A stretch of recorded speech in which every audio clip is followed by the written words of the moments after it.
Cinema জি বিসমিল্লাহির রহমানির রহিম আলহামদুলিল্লাহি রাব্বিল আলামিন ওয়াসসালাতু ওয়াসসালামু আলা আশরাফিল আমবিয়া ওয়াল মুরসালিন নবিয়িনা মুহাম্মাদিন ওয়া আলা আলিহি ওয়া আসহাবিহি আজমাইন আম্মা বাদ।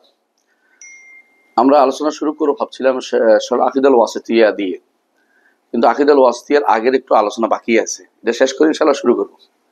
সেটা হচ্ছে, আমরা গতবার বলছিলাম যে তারিখুল আকীদার ইতিহাস বর্ণনা করছিলাম, এবং সেখানে আমরা আলোচনা করতে করতে বলেছিলাম যে একটা সময় পর্যন্ত মুতাজিলাদের বিরুদ্ধেই সোচ্চার ছিল উম্মতে মুসলিমা। ইমাম আহমদ ইবনে হাম্বল তিনি মুতাজিলাদের বিরুদ্ধেই কঠিনভাবে দাঁড়িয়েছেন, পর্বতের পর্যন্ত দাঁড়িয়েছিলেন, এবং সেই সময়ে সমস্ত মুসলিম জগৎ বুঝতে পারছিলেন যে ইমাম আহমদ ইবনে হাম্বল হকের উপর আছেন, ইমাম আহমদ ইবনে হাম্বল হকের উপর আছেন, এবং তিনি যে বিষয়টি নিয়ে খুব বেশি জোর দিয়েছেন সেই বিষয়টা হচ্ছে কোরআনে কারীম। কোরআনে কারীমকে আল্লাহর বাণী বলা, আল্লাহর গুণ বলা, আর কোরআন কারীমকে আল্লাহর গুণ না বলা। এ নিয়ে যারা মুতাজিলা ছিল তারা বলতো যে কোরআনে কারীম আল্লাহর গুণ নয়, কোরআনে কারীম আল্লাহর গুণ নয়, আল্লাহর কোনো বাণী হয় না। তারা বলতো যে আল্লাহর কোনো বাণী হয় না, তা আল্লাহর কোনো সিফাত তারা মানত না, একটা গুণও তারা মানত না। তো ইমাম আহমদ ইবনে হাম্বল তিনি বলতেন যে আল কোরআন কালামুল্লাহ, কোরআন আল্লাহর বাণী, কোরআন আল্লাহর বাণী। এখানে কোরআন আল্লাহর বাণী হওয়া না হওয়ার মূল সমস্যাটা কোন জায়গায় বুঝতে পারছেন কিনা? সেটা হচ্ছে যুগ যুগ ধরে কোরআন আল্লাহর বাণী সবাই বলতো, কাল আল্লাহ, আমরাও বলি, এখনো বলি আল্লাহ বলছেন বলে কোরআন আয়াত তেলাওয়াত করে সমস্যা। ওরা এসে বিপদে পড়ছে এটাই, আল্লাহর কোনো গুণ কিন্তু আমাদের কাছে নাই, স্রষ্টার কোনো গুণ আমাদের কাছে নেই। আমাদের কাছে কি আছে? স্রষ্টার গুণের প্রভাবটা আছে। যেমন আমরা একে অপরের প্রতি রহমত করি, এটা আল্লাহর রহমত গুণের প্রভাব। আমরা একে অপরের প্রতি যে ক্ষমা করি, আল্লাহর ক্ষমা গুণের প্রভাব। আমার যার যত বেশি আসছে বান্দার উপরে, সে তত বেশি ক্ষমা করে, তো এই প্রভাবটা আমাদের কাছে। কিন্তু একটা জিনিস সরাসরি আমাদের কাছে আসছে, এটা হলো আল্লাহর বাণী। এবং আল্লাহর বাণী এমন এক জিনিস যেটা কোনো আলাদা কিছু নিজের উপর থাকতে পারে না, এটা অন্যের উপর নির্ভর করেই থাকে। কথা তো আমার কিছুর উপর থাকে, অর্থাৎ হয় আমার মুখ দিয়ে আসবে আমার কথা যা বেরোবে সবই কিন্তু সৃষ্টি। স্রষ্টার কথা সৃষ্টি হয় কি করে? কথা বুঝে আসছে? এরা এটা বুঝতে পারে না। ওরা বলতে চাচ্ছে যে যদি এটার ভিতরে কোরআনের ভিতরে যদি কোনো আল্লাহর বাণী থাকে, তাহলে আল্লাহর কাছে কি, মানে এই হচ্ছে তাদের প্যাচ। তারা ভুলে গেছে এটা।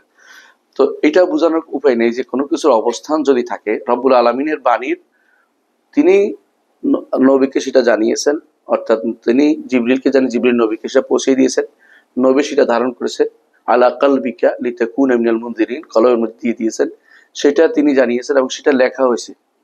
এখন লেখা হয়েছে যে বাণীটা, সেটা হচ্ছে আল্লাহর বাণী, কিন্তু যেই কলমে লেখা হয়েছে, কাগজ, এটা তো সৃষ্ট জিনিস, কালিও সৃষ্ট, কিন্তু লেখা হয়েছে বাণীটা, আল্লাহর বাণীটা। দুনিয়াতে সবাই জানে যে যার থেকে কোনো বাণী আসে সেটাই মূল প্রবক্তা, অন্য যে বহন করে নিয়ে আসছে সে হলো জাস্ট এটাকে বহন করছে, এটাই কথা। তো সেই হিসাবে মুতাজিলা বুঝতো না, তারা মনে করতো যে আমার কাছে আছে, এটা আমার এখন সৃষ্ট হয়ে গেছে, এটা মনে করতো। এখনো আমাদের সমাজে কিছু কিছু মানুষ আছে আল্লাহর বাণীকে, আমাদের কোরআনের ভিতরে যে বাণীটা আছে আরবি বাণীটা, এটাকে তারা এখনো আল্লাহর বাণী বলতে রাজি নেই, নাউজুবিল্লাহ। এদের ভিতরে এই প্রভাব এখন রয়ে গেছে। এই যে বুনিয়াদি আকীদার লেখক একজন আছে, হ্যাঁ, সে কিন্তু বরবাদ করে দিয়েছে। এখানে বলছে যে এই যে কোরআনের ভিতরে যে আরবি কোরআন আছে, আরবি ভাষা আছে, আরবি ভাষায় লিখিত আল্লাহ যে বাণীটা আছে, এটা আল্লাহর বাণী না, নাউজুবিল্লাহ। এর অর্থ হচ্ছে আমরা কিন্তু তাহলে কেন পড়ি? আল্লাহর বাণী পড়লে যে 1/10 নেকি হয়, এটা পুরোটাই তার অস্বীকার, পুরোটাই। তো আল্লাহর বাণী কোনটা? তারা বলে যে আল্লাহর বাণী হচ্ছে আল্লাহ তাআলার কাছে রয়ে গেছে। তো ওইটা কেমনে আসলো আমাদের কাছে? আমার কাছে কি আসছে? ওইটার বর্ণনা আসছে আমাদের কাছে, নাউজুবিল্লাহ। নতুন একটা তথ্য আবিষ্কার করছে। ইমাম আহমদ ইবনে হাম্বল এর বিরুদ্ধে দাঁড়িয়েছিলেন, এবং সারা মুসলিম বিশ্বে একমত হয়েছিলেন যে এটাই শুদ্ধ, যে ইমাম আহমদ ইবনে হাম্বলেরটাই শুদ্ধ, যে আল্লাহর বাণী এটা মানতে হবে। আল্লাহর বাণী আমাদের কাছে আসছে একটি মাত্র বাণী, একটি মাত্র সিফাত, যেটা দিয়ে আমরা যেন আল্লাহর নৈকট্য অর্জন করতে পারি, আল্লাহ তাআলা সেই ব্যবস্থাপনা করে দিয়েছেন। আর কোনোটাই আল্লাহ তাআলা আমাদেরকে দেননি। এজন্য হাদিসে রাসূলুল্লাহ সাল্লাল্লাহু আলাইহি ওয়াসাল্লাম বলেছেন, আল্লাহ তাআলা 100 রহমত সৃষ্টি করেছেন, এটা সৃষ্ট রহমত। তার মধ্যে একটা শুধু জগতে দিয়েছেন, যা দিয়ে একে অপরের প্রতি আমরা দয়া করি। এমনকি রাসূল এটাও বলেছেন যে এর কারণে একটি যে বাচ্চা একটা দুধ দেয় যে প্রাণী গরু বা তারা কি করে, পা উঠে রাখে বাচ্চার গায়ে যেন পা না পড়ে বাচ্চা দুধ খাওয়ার সময়। এতটুকু দয়ালু যে আল্লাহ তাআলা তার কাছে আরো 99টা সৃষ্ট রহমত রেখে দিয়েছেন। তার রহমত তার কাছে, সৃষ্ট রহমত দিয়ে হাসরের মাঠে তিনি আমাদেরকে উত্তরণ এই ইনশাআল্লাহ পার করে নেবেন, যত রকমের ইমানদারদেরকে পার করবেন সেদিন। আর যারা ইমান নাই তাদের জন্য কোনো কিছু প্রাপ্তি নেই, কিছু পাবে না তারা। এ হচ্ছে মুতাজিরদের অবস্থা। ঘটনাচক্রে ইমাম আহমদ ইবনে হাম্বল দুনিয়া থেকে চলে যাওয়ার সময়ে, ওই সময় একজন ব্যক্তি ছিল, নাম ছিল ইবনে কুল্লাব, আব্দুল্লাহ ইবনে সাঈদ ইবনে কুল্লাব, আব্দুল্লাহ ইবনে সাঈদ ইবনে কুল্লাব। তো উনি এই সময় তিনি মুতাজিরদের বিরুদ্ধে বক্তব্য দিচ্ছিলেন প্রচুর পরিমাণে, কিন্তু তিনি তার কাছে কোরআন এবং সুন্নাহর ভান্ডার বেশি ছিল না। কথা বুঝেন কিনা? মানে আপনি যদি কোনো নাস্তিকের সাথে মোনাজারা করতে যান, আপনি যদি কোনো বেদাতির সাথে কথা বলতে যান, আপনার কাছে যদি কোনো ঠিক সেরকমের ইয়া না থাকে, দলিল প্রমাণ না থাকে, তো শেষে আপনি কি করবেন, যুক্তি দিতে থাকবেন, অনবরত হাঁটতেও চাইবেন না, যুক্তি দিতে থাকবেন। কথা বলছেন তো? তো আব্দুল্লাহ ইবনে সাঈদ ইবনে কুল্লাব রাহিমাহুল্লাহ, তিনি তার নিয়ত ভালো ছিল, তিনি কি করছে, মুতাজিলা হারানোর জন্য চেষ্টা করেছে। তো কিন্তু তিনি কোরআন হাদিসের নীতিতে আসেন নাই, উনি যুক্তি নীতিতে, তাদের বিরুদ্ধে যুক্তি দিতে আরম্ভ করছেন। তো যুক্তিতে দিতে দিতে তিনি দেখলেন যে যুক্তিতে তাদের সাথে আর পেরে ওঠেন না, কারণ যুক্তি তারা কিন্তু এমন যুক্তি দিবে আপনি ঠিকই আটকে যাবেন। বহু রকমের যুক্তি তাদের কাছে আছে, যুক্তি দিবে। তো যুক্তি দিতে এমন একটা অবস্থা হয়েছে, তারা আব্দুল্লাহ ইবনে সাঈদ ইবনে কুল্লাব রাহিমাহুল্লাহ, তিনি কিছু কিছু সিফাত বলছেন যে এগুলি যুক্তিতে কুলায় না, এগুলি মানা যাচ্ছে না, ইত্যাদি ইত্যাদি বলতে বলতে তিনি আল্লাহ তাআলার যে সমস্ত সিফাত এখতিয়ারি আছে, ইচ্ছা করে আল্লাহ কিছু করেন, যেমন কি করেন তিনি, আমরা হাদিস থেকে পাই যে তিনি হাসেন, তিনি কথা বলেন, তারপর তিনি অবাক হন, তিনি অবাক হন, এবং তিনি শেষ রাতে নেমে আসেন, এবং এই জাতীয় যে সমস্ত আফআল এখতিয়ারে যখন ইচ্ছা তখন যা ইচ্ছা তা করেন। প্রতি রাত্রিতে তিনি কাউকে ক্ষমা করেন, কাউকে তিনি বিপদ থেকে উদ্ধার করেন, কাউকে আল্লাহ তাআলা প্রতি রাত্রি কিছু করেন। কোরআনে কারীমে আল্লাহ তাআলা বলেন কুল্লু ইয়াউমিন হুয়া ফী শাআন, প্রতিদিনই তিনি কিছু না কিছু করেন। এইটাকে সে মানতে পারতেছে না কোন রকমই। তিনি নিয়ত ভালো থাকলে কি হবে, এলমের এই জায়গাতে যেহেতু কোরআন হাদিসের বিদ্যা যত বেশি থাকবে তত বেশি সহি মানায় থাকবে, বিশেষ করে হাদিস যার কাছে বেশি থাকবে সেই ব্যক্তি ধীরে ধীরে সঠিক পথে আসবেই, কারণ হাদিস হচ্ছে এই বিষয়ে আপনাকে সঠিক পথে নিয়ে যাবে। এজন্য আলী ইবনে আবি তালিব রাদিয়াল্লাহু আনহু, আপনার যার মনে আছে কিনা, তিনি যখন ইবনে আব্বাসকে পাঠাচ্ছিলেন যে তুমি এর সাথে মোনাজারা করো ওই খারিজদের সাথে, তখন বলছেন যে কোরআন দিয়ে মোনাজারা করো না। বলে কেন? বলে কোরআনে অনেক অর্থ ব্যাখ্যা করে দিবে, একটা এদিকে নিবে ওইদিকে নিবে, তুমি তাদেরকে রাসূলুল্লাহ সাল্লাল্লাহু আলাইহি ওয়াসাল্লামের জীবনী দিয়ে আটকাই দিবা। তিনি তাই করেছিলেন, রাসূলুল্লাহ সাল্লাল্লাহু আলাইহি ওয়াসাল্লামের জীবনী দিয়ে তাদেরকে আটকাচ্ছিলেন। তো উনি যেহেতু হাদিসের ক্ষেত্রে তার এত প্রাধান্য ছিল না, আব্দুল্লাহ ইবনে সাঈদ ইবনে কুল্লাব, এই জন্য তিনি যুক্তি দিতে দিতে গিয়ে একসময় তাদের যুক্তিগুলি আত্মস্থ করে ফেলছেন। এখন তার মাথা থেকে এই যুক্তি যায় না। তো উনি যখন, ওনার ছাত্র ছিল যারা, এদের ছাত্র হয়েছিল দুইজন, একজন হচ্ছে আবুল হাসান আশআরী, একজন হচ্ছে আবু মনসুর আল মাতুরিদি। এই জন্য বলতেছিলাম যে উনি এক মিললো কেন, মিললো এই জন্য যে দুই দিকের কথা মিলে গেছে এক জায়গাতে এসে, কারণ হচ্ছে দুইজনে আব্দুল্লাহ ইবনে সাঈদ ইবনে কুল্লাবের ছাত্র ছিলেন। আর আব্দুল্লাহ ইবনে সাঈদ ইবনে কুল্লাব যেই মানহাজ ইখতিয়ার করেছিল হলো আকলানি মাযহাব, বিবেকে ধরলে মানি, বিবেকে না ধরলে মানতে পারছি না। তো বিবেক অনেক কিছুই মানুষের ধরে না, হ্যাঁ, অনেক কিছুই মানুষ একসময় বিবেকে ধরতো না, এখন কিন্তু মানুষের বিবেকে ধরে। একসময় যদি বলতো যে আমি 6 ঘন্টায় সৌদি আরব যাচ্ছি, আরবে যাচ্ছি, মক্কায় যাচ্ছি, মানুষ থেকে পাগল হয়ে গেছ, তুমি কেমনে যাবে, তুমি কি চলে জিনের পিঠে বর করবে। এখন থেকে বিমানও যাচ্ছে মানুষ, আর বিমান তো এটা তো হলো মানুষের তৈরি। আল্লাহ তাআলা যখন ইচ্ছা তখন এর চেয়ে শক্তিশালী বাহন দিয়ে আমাদের নবীকে একবার নিয়ে গেছেন মেরাজে। এটা যুক্তি দিয়ে তো আপনি করতে পারবেন না, এখন আর কেউ এখনো পারবেন না।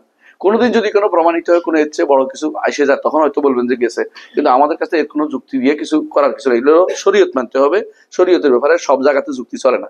তবে শরীয়ত কখনো এমন কিছু আসে না যেটা যুক্তি একেবারে বিরোধী, এটা নয়। হ্যাঁ, আশ্চর্য হয়ে যায় এমন কিছু নিয়ে আসে শরীয়ত, যে আমি এটা কেমনে, মানে আপনাকে হায়রান করে দিবে, হতভম্ব করে দিবে, আপনাকে কি কর্তব্য বিমূল করে দিবে, এমন কিছু কিন্তু শরীয়তে আছে। কিন্তু আপনাকে এটা বলে না যে এটা আমার একেবারে বিবেক বিরুদ্ধ, এটা বলে না। হ্যাঁ, বিবেক বিরুদ্ধ হয় কেন? বিবেক বিরুদ্ধ হয় ওই সময় যখন মানুষ বিবেকের মধ্যে সংকীর্ণতা থাকে। অর্থাৎ আমার বিবেক অনুসারে যদি আমি সব বিচার করি, তাহলে কিন্তু আমার দিন থাকবে না। প্রত্যেকের বিবেক ভিন্ন ভিন্ন। কেউ আছে লগারিদম অঙ্ক করতে পারে, কেউ ঐকিক নিয়মও করতে পারে না। তাই বলে আমি যদি বলে অঙ্ক বলতে কিছু নাই, তাহলে হাস্যকর হবে। অঙ্ক আছে, আমার বিবেকে সংকীর্ণতা আছে, আমার বিবেক অনেক কিছু ধরতেছে না, এটা বুঝতে হবে। তো আল্লাহ এবং তার রসুল যা বলেছেন এটা বিবেক দিয়ে বিচার করাচ্ছে, বিবেক দিয়ে বুঝার চেষ্টা করতে হবে। না বুঝলে কোনটা প্রাধান্য পাবে? আল্লাহ রসুল যা বলেছেন নাসকে প্রাধান্য দিতে হবে। আমার বিবেকের সংকীর্ণতা আছে, একটুকু আমাদেরকে সবসময় মাথা রাখতে হবে। তো ওনারা কি করছে, এই ইমাম আশারি এবং ইমাম মাতুরিদি দুইজন দুই জায়গায় ছিলেন, একজনের সাথে একজন দেখা হয়েছে না, কারণ দুইজন ছাত্র একদিকে, ওনার ছাত্রদের ছাত্র, ওনারা সরাসরি ইবনে কুল্লাবের ছাত্র ছিলেন না, ছাত্রদের ছাত্র। তো এই জন্য দুই জায়গাতে দুইটা বেড়ে উঠছে, একজন একজন ইয়াতে বুখারা সামারকান্দের এই কোনা এই দিকে, আরেকজন হচ্ছে বাগদাদের ওই দিকে। তো ইমাম আশারি রহমতুল্লাহ আলাইহি প্রথম জীবনে তার মায়ের হাজবেন্ড ছিলেন জাহেজ আল মুরতাজিলি, তার কোলে বড় হয়েছেন। বড় হইতে মুরতাজিলাদের পক্ষ নিয়ে বিশাল জীবন যাপন করছেন একটা অংশ। পরে একদিন মুরতাজিলাদের সাথে ওনার মায়ের হাজবেন্ড, যেটা মানে বাপ বলেন যেটাকে, তো এরকম ওনার সাথে একদম তর্ক হওয়ার পরে তিনি বলছেন আমি আপনার সাথে নাই। তো তিনি কি করছে, এরপরে ওই আব্দুল্লাহ ইবনে সাঈদ ইবনে কুল্লাবের ছাত্রদের সাথে মিশে উনি মোনাজারা শুরু করলো। কাদের বিরুদ্ধে? হ্যাঁ, মুরতাজিলাদের বিরুদ্ধে। কিন্তু সমস্যা হচ্ছে ওনার কাছে হাদিসের অস্ত্র ছিল না, হাদিসে কমতে ছিল।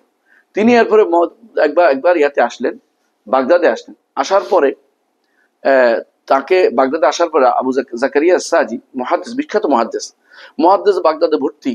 তো ওরা বললো যে একদিন দরবারে বসছে, একজন বললো যে উস্তাদকে বললো, উস্তাদ এখানে একজন লোক আসছে যিনি মুতাজিলাদের সাথে মুনাজারা করে, বলে নিয়ে আসো তাকে, দেখি কি কয়। বলে কি করো তুমি? মুনাজারা করো। কি দিয়ে মুনাজারা করো? তোমার কাছে হাদিস আছে? বলে না। তুমি মুনাজারা করে বিপদে পড়বা। তুমি কি বিপদে পড়ো? এই হাদিস জানো? কয় না। তখন তিনি আবার একটা বই লিখতে নাম দিলেন আল ইবানা আন উসুল দিয়ান। এই বইটা এখন পর্যন্ত প্রসিদ্ধ, এই বইটা সর্বশেষ বই। এবং এই বইটা যে তার বই, এটা স্বীকার করে নিছে তারই একজন ছাত্র, আশারি মতবাদের একজন লোক, তিনি হচ্ছেন ইমাম ইবনে আসাকির। ইমাম ইবনে আসাকির, যিনি যাকে বলা হয় মুআররিখুদ দুনিয়া, দুনিয়ার ইতিহাস লেখছে সবচেয়ে বড়। তিনি লিখছেন তারিখ দামাস্ক, সবচেয়ে বড় তারিখে দামাস্কের ইতিহাস, দামাস্কে যারা গেছে এটা প্রায় 50 খণ্ডের মতো। এই গ্রন্থটা তিনি লিখছেন 50 খণ্ড, এখনো 50 খণ্ড। এটা দেখতে এইখান থেকে ওইখান পর্যন্ত উঁচু। তো এত বড়, আমি কিনতে যাই কিনিনি, মানে বসে ইন্টারনেটে পাবো আশা করে বসে আছি। তো এই জন্য এই বড় জিনিসটা আমি বলতেছি, এই জন্য যে বিশাল বই। এই উনি কিন্তু স্বীকার করে গেছে যে ইবানা ওনাদের এই বই, মানে আশারির বই। কিন্তু বর্তমান আশারিরা ইবানা মানে না, এটা মানবো না, এটা সালাফিরা লিখে লিখে আমাদের নামে ছাপাই দিছে, ওরা এটা বলতেছে। কিন্তু আমরা বলতে ইবনে আসাকির কি বলছে, এখন আর চুপ মেরে থাকে যে ইবনে আসাকির বললে কি মানবো না, মানে মানবে না, এটাই কথা। আরেকজন যে বের হচ্ছেন ইমাম আবুল হাসান আল মাতুরিদি, তিনি মারা গেছেন 324-এ। আর ইমাম আবুল হাসান আশারি মারা গেছে, আবুল হাসান আশারি মারা গেছে 324-এ। আর আবু মুসুর মাতুরিদি মারা গেছেন 333-এ, 333-এ। এর দ্বারা বোঝা গেল চতুর্থ হিজরি শতকে তারা চলে আসছেন। এর আগের সাথে এটার একটা বিরাট গ্যাপ হয়ে গেছে, ওনাদের আকীদা মানহাজে একটা গ্যাপ হয়ে গেছে। আগের আকীদা মানহাজের উপরে কিন্তু ইতিমধ্যে শতাধিক বই লেখা হয়ে গেছে আলহামদুলিল্লাহ। আবু হানিফাও লিখছেন, এবং তারপরে আবু হানিফা রহমতুল্লাহ আলাইহি এবং তার ছাত্ররা তহাবি, এর আগেও অনেকগুলি বই গ্রন্থ লেখা হয়েছে। আমার কাছে এটার ইতিহাস আছে। এবং কি মুহাদ্দিসরা সবচেয়ে বেশি এবারে অগ্রণী। মুহাদ্দিসরা আর কিছু না হোক আকীদা ছাড় দেননি সবসময়। মুহাদ্দিসরা যে সবচেয়ে বড় কাজটা করেছে, আপনারা দেখবেন ইমাম বুখারী রহমতুল্লাহ আলাইহি, ইমাম বুখারী যে কাজটা করেছে, দেখো আল্লাহ তাআলা কিয়ামত পর্যন্ত তার মর্যাদা সমুন্নত রাখানোর দোয়া করছি আল্লাহর কাছে, যে ইমাম বুখারী রহমতুল্লাহ আলাইহি তিনি কিতাবুল ঈমান দিয়ে শুরু করেছেন আর কিতাবুত তাওহীদ দিয়ে শেষ করেছেন। আপনারা খেয়াল করেছেন? এই জন্য যে কিতাবুল ঈমানের মধ্যে যে সমস্ত ভুল আছে এগুলো শুদ্ধ করেছেন, আর কিতাবুত তাওহীদের মধ্যে যে সমস্ত ভুল আছে সেটাকে শুদ্ধ করেছেন। এই দুই জায়গা যদি কেউ পড়ে, কিতাবুল ঈমান এবং তাওহীদ, সে ব্যক্তি আকীদা শুদ্ধ হতে পারত। কিন্তু শর্ত হচ্ছে বিশুদ্ধ আলেমদের কাছে পড়তে হবে, বিশুদ্ধ আলেমদের কাছে পড়তে হবে। তো এই ব্যাপারে আমাদের যারা আপনারা জানেন অনেকে, যে আমাদের শেখ আব্দুল্লাহ গুনাইমান, তিনি কিন্তু কিতাবুত তাওহীদের ব্যাখ্যা করেছেন, আর কিতাবুল ঈমানের ব্যাখ্যা করেছে, উনিও ব্যাখ্যা করেছে, উনিরাও ব্যাখ্যা করেছেন। এই জন্য কিতাবুল ঈমান এবং তাওহীদটা ওনার কাছে পড়া দরকার। অন্যান্য কিতাব, প্রত্যেকটা হাদিসের কিতাবের মধ্যে অধ্যায় বিন্যাস করেছে আকীদা যেন বিশুদ্ধ, এরকম প্রত্যেকে একটা অধ্যায় বিন্যাস করেছেন। রদ্দে আলাল জাহমিয়া তারা লিখছেন, এই রদ্দে আলাল জাহমিয়া যে লিখছেন এই গ্রন্থগুলো হচ্ছে এই বাতিল আকীদার বিরুদ্ধে। এবং এগুলি একটা দুটো না, এগুলো অনেক বই। আহমদ ইবনে হাম্বল নিজেই পর্বত সম দাঁড়িয়েছেন এবং আর-রদ্দ আলাল জাহমিয়া জানাদেহ একটা বইও তিনি লিখেছেন। এরা কি করে, এরা সন্দেহ করে যে আহমদ ইবনে হাম্বল লেখেনি। আহমদ ইবনে লেখা নাই, আহমদ ইবনে হাম্বল ছাত্ররা বলতেছে লিখছে, আর তোমরা সন্দেহ করার কারণটা কি? তোমরা তো ওনার অনুসারী না, তোমরা সন্দেহ করবে কেন? কিন্তু তারপর তারা সন্দেহ করে যাচ্ছে। মোট কথা এটাই যে এরপরে যারা আসছে, মানে যারা আসছে এরা দুই ভাগে ভাগ হয়ে গেছে উম্মতে মুসলিমা। একদল হলো আশারি, একদল হলো মাতুরিদি। কিন্তু ইমাম আহমদ ইবনে হাম্বলের যে নীতি, এটা কিন্তু একেবারে খাঁটি হিসেবে রয়ে গেছে মাঝখানে। ইমাম আহমদ ইবনে হাম্বলের নীতিটাকে কেউ নষ্ট করতে পারে নাই। 2-4 জন হাম্বলি, যেমন ইবনুল জাওজি রহমতুল্লাহ আলাইহি সহ আরো কয়েকজন, ওনারা ভুল পথে গেছে। কিন্তু বেশিরভাগ হানাবেলা, বেশিরভাগ আহমদ ইবনে হাম্বলের অনুসারী, তারা কিন্তু বিশুদ্ধ আকীদার উপরে ছিলেন। এবং এই বিশুদ্ধ আকীদার উপরেই পরবর্তীতে আলেমরা নির্ধারণ করেছে এটাই হচ্ছে সালফে সালেহিনের আকীদা।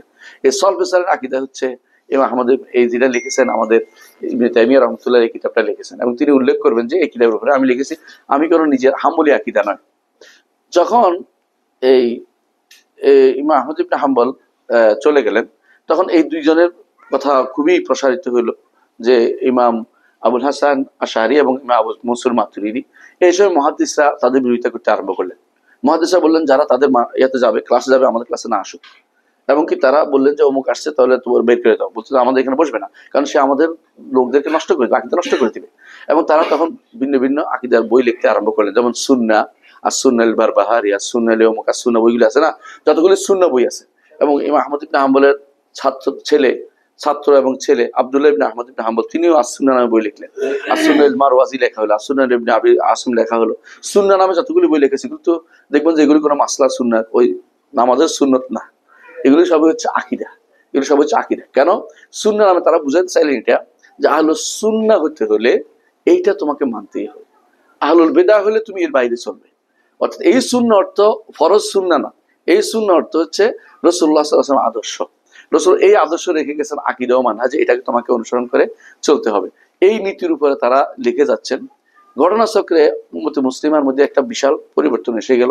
এবং এই পরিবর্তনটা হলো যে যখন যখন উম্মতে মুসলিমার একটা বিশাল অংশ ওই ইয়াদের দ্বারা প্রভাবিত আক্রান্ত হলো, ওই ক্রুসেডারদের দ্বারা, তখন আপনারা জানেন যে সালাউদ্দিন আইয়ুবী রহমতুল্লাহ আলাইহি এবং নুরুদ্দিন সেনকি রহমতুল্লাহ আলাইহি, ওনারা কিন্তু এই ইয়াদের বিরুদ্ধে যুদ্ধ করেছে, ক্রুসেডারদের বিরুদ্ধে।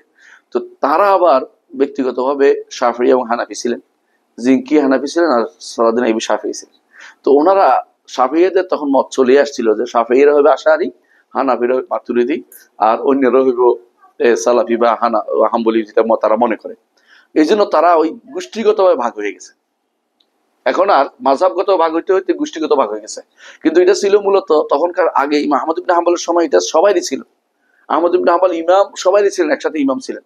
এবং তখনকার সময় যারা বিরোধিতা করত, তারা একদিক দিয়ে, তখনকার সময় যারা বিরোধিতা করত তারা ইবনে আবি দুয়াদের অনুসারী ছিল। ইবনে আবি দুয়াদ একদিকে মুতাজিলি, একদিকে হানাফি। কাজী আহমদ ইবনে আবি দুয়াদ, তিনি একদিকে কাজী, প্রধান বিচারপতি, মুসলিম বিশ্বের প্রধান বিচারপতি। বুঝতে পারেন কত বড় তার পদ। এবং তার অধীন তিনি নিয়োগও দিত, দেখে দেখে হানাফিদের নিয়োগ দিত, দেখে দেখে নিয়োগ দিত মুতাজিলাদের। এই জন্য একটা বিশাল মুতাজিলা জায়গা জায়গায় প্রসার লাভ করেছে। পরবর্তী মুতাজিলা থেকে যখন ঘুরে গেছে, তখন তারা আর সালাফি আকীদাটা নিতে পারে নাই। তারা তখন তাদের গোষ্ঠীভুক্ত যে আমাদের ইমাম মাতুরিদির আকীদাটা আমরা গ্রহণ করি, সেই হিসেবে তারা মাতুরিদি আকীদা অনেকে গ্রহণ করে নিয়েছে। বুঝে আসছে কথাটা? কেমনে মাতুরিদি আকীদা আমাদের মধ্যে প্রসার হলো? মাতুরিদি আকীদার সর্বশেষ 3টা মাদ্রাসা এখন আছে। এক নম্বর মাদ্রাসা হচ্ছে দেওবন্দি মাদ্রাসা। একটা হচ্ছে, দ্বিতীয় মাদ্রাসা হচ্ছে কাউসারি মাদ্রাসা বলে আমরা, কাউসারিয়া। আর একটা হচ্ছে বেরলভিয়া। 3টা মাদ্রাসা এখন সবচেয়ে বেশি বিখ্যাত সারা বিশ্বে এদের মাতুরিদি আকীদা। আর আশআরী আকীদার মধ্যে এই নামে রয়ে গেছে আশআরীটাই। এবং তাদের বড় জায়গা হচ্ছে আল আজহার, তারা এটা ছড়াচ্ছে সবচেয়ে বেশি। আর যারা সালাফি আকীদা ছড়াচ্ছে মদিনা ইউনিভার্সিটি, সৌদি আরবের আলেমরা, এবং এর বাইরেও আলহামদুলিল্লাহ মিশরে হোক এবং জর্দানে হোক, বিভিন্ন জায়গাতে সালাফি আকীদার প্রসার হয়েছে। আপনারা শুনেছেন সবশেষে এমনকি এই সিরিয়াতেও যারা ক্ষমতায় এসেছে, তারাও সালাফি আকীদার পক্ষের লোক। যদিও তারা সবগুলি ছাড় দিতে হয়, কারণ ওখানে মানুষটা একরকম না, বহু রকম মানুষ আছে। কারণ আপনাকে অন্তত আমাদের সালাফি আকীদার বিরোধিতা না করলেই হলো, আমরা এটা মনে করি, যাতে করে আমরা হকটা প্রচার করতে পারি। কিন্তু বেশিরভাগ মানুষের হিংসা করে আমাদের সালাফি আকীদার বিরোধিতা করে। শেখ হুসাইন ইবনে তাইমিয়া রহমতুল্লাহ আলাইহি, তার সময় তিনি দেখলেন যে মামলুকরা কখন ক্ষমতায় গেছে বলতে পারবেন? বাগদাদ ধ্বংস হওয়ার পরে। বাগদাদ কখন ধ্বংস হয়েছে? 656 হিজরিতে। 656 হিজরিতে তাতাররা যে হালাকু খান বাগদাদ ধ্বংস করে। ধ্বংস করার পরে তখন মুসলিমদের খেলাফত কোথায় চলে যায়? মিশরে। কারণ তারা কি করছে, একজন খলিফাকে নিয়ে গেছে ওখানে। কারণ নিয়ম হচ্ছে রসুল বলেছেন আল খিলাফতু মিন কুরাইশ, খলিফা হবে কুরাইশ থেকে। এখন আর কারো পায় না, তখন আব্বাসী একজন ছিল যেখানে বাগদাদে, তাকে তাকে নিয়ে গেছেন কোথায়? মিশরে। যে আপনি আমাদের খলিফা থাকবেন, আমরা আপনার নামে খুতবা দিব, কিন্তু চালাবো আমরা। তো এরা মামলুকরা কি করছে, চালাইতো, আর খলিফাকে জাস্ট একটা পারশু, যে একটা পোস্ট হিসাবে রেখে দিয়েছেন। যেমন এখন অনেকটা পোপের মতো আর কি, পোপ যেভাবে থেকে বসে থাকে, আর কোনো কাম নাই, অনেকটা সেরকম। তো উনি থাকতেন। তারপরেও একটা গুণ ছিল যে অন্তত তারা খেলাফতের জিনিসটা ধরে রাখছিলেন, এটা একটা বড় জিনিস ছিল। পরবর্তীতে এটাও ছিল না, পরবর্তী যখন ওসমানী খেলাফত হয় তখন সেখানে আর কোনো কোরাইশি কেউ ছিল না, সেটা শুধুমাত্র ওসমানীর। এই জন্য খেলাফত না হয় এটা ওসমানীয় রাজত্ব বলাটাই বেশি ভালো। এবং তাদের অনেক খেদমত নিয়েছে আল্লাহ তাআলা, এটা ভালো কথা। কিন্তু সরাসরি নসের দিক থেকে খেলাফত আসে না, কারণ খেলাফত হইতে হয় কোরাইশদের মধ্যে। এটা রাসূলুল্লাহ সাল্লাল্লাহু আলাইহি ওয়াসাল্লাম বলে দিয়েছেন খেলাফত হচ্ছে কোরাইশ। এর বাইরে যারা হবে খেলাফতের কাজটা চালিয়ে নিতে পারবে, কিন্তু তারা সত্যিকারের খলিফা হওয়ার মতো যোগ্যতা তাদের শরীয়তের দৃষ্টিতে নাই। কথা বুঝছেন কিনা? তো এই হিসাবে খেলাফতের কাজটা চালিয়ে নিতে হবে, একজন না পাওয়া গেলে তো বন্ধ থাকবে না। যেটা চালিয়ে নিছে তারা ভালো কাজ করেছে, যারা ওসমানীয় খেলাফত। কিন্তু তারাও বিভ্রান্ত হয়েছে শেষের দিকে, যেটা আমরা আলোচনা করতে চাচ্ছি না। তো মূল জায়গায় আসি, যেখানে আসছিলাম। তো যখন কোথায় চলে গেল খেলাফত, কোথায় চলে গেল? মিশরে। মিশরে চলে যাওয়ার পরে সেখানে এই আপনারা আগে থেকে জানেন যে ওখানে সালাউদ্দিন আইয়ুবীর কেন্দ্র ছিল এটা, তাই না? তো সেই যখন ওই এলাকাতে তখন সবচেয়ে বেশি বেশি আশারি মতবাদটা বেশি প্রচলিত ছিল। মাতুরি মতবাদের সাথে এই জন্য ইবনে তাইমিয়ার খুব একটা হয় নাই, কনফ্লিক্ট হয়নি। কেন কনফ্লিক্ট হয় নাই? কারণ মাতুরি মতবাদ ছিল সামারকান্দের দিকে, আর সামারকান্দের দিকে তিনি খুব একটা সফর করেন নাই। তার বেশিরভাগ কাজ ছিল মিশর এবং সিরিয়ার মাঝে। ওই সামারকান্দ এলাকা কেন যান নাই? কারণ তখন সেটা দখল হয়ে গেছে কাদের? তাতারিদের। তাতারির দখলে চলে গেছে। তাতারিরা দখলে চলে যাওয়ার কারণে সে এলাকার সাথে তার আর বড় ধরনের সম্পর্ক তৈরি হয়নি। সে আলেমদের সাথে দেখা হয়নি এবং সেখানে তার সাথে কমপ্লিট, কিন্তু তিনি জানতেন তাদের মতবাদ, তিনি তুলে ধরেছেন যে তারা কি মতবাদ।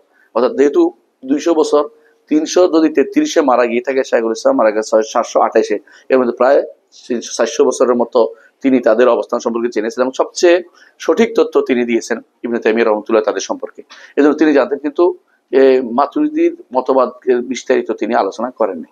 তো আশারি মতবাদের লোকেরা একই যেহেতু কাছাকাছি ছিল মতগুলো, তো তিনি এগুলো রদ করেছেন। এই সময় রদ করে তিনি বিভিন্ন জায়গাতে বলতেন, বিভিন্ন তার আলোচনা করতেন। এইটা দেখে তারা খেপে যায়। কারা? আশারিরা খেপে গিয়ে তখনকার সময় এরা বিশাল পরিমাণে একটা গোষ্ঠী একত্র হয়ে গেল, যে সবাই মিলে তখনকার সুলতানকে লাগালো, রাজাকে লাগালো, যে এই লোকে আপনার রাজত্ব নিতে চায়। মানে সরাসরি এটা না বলিয়া ওইটা বললো, কারণ যদি বলে যে উনি ভিন্ন মত পোষণ করে, ভিন্ন মত থাকতে পারে, বলতে পারে।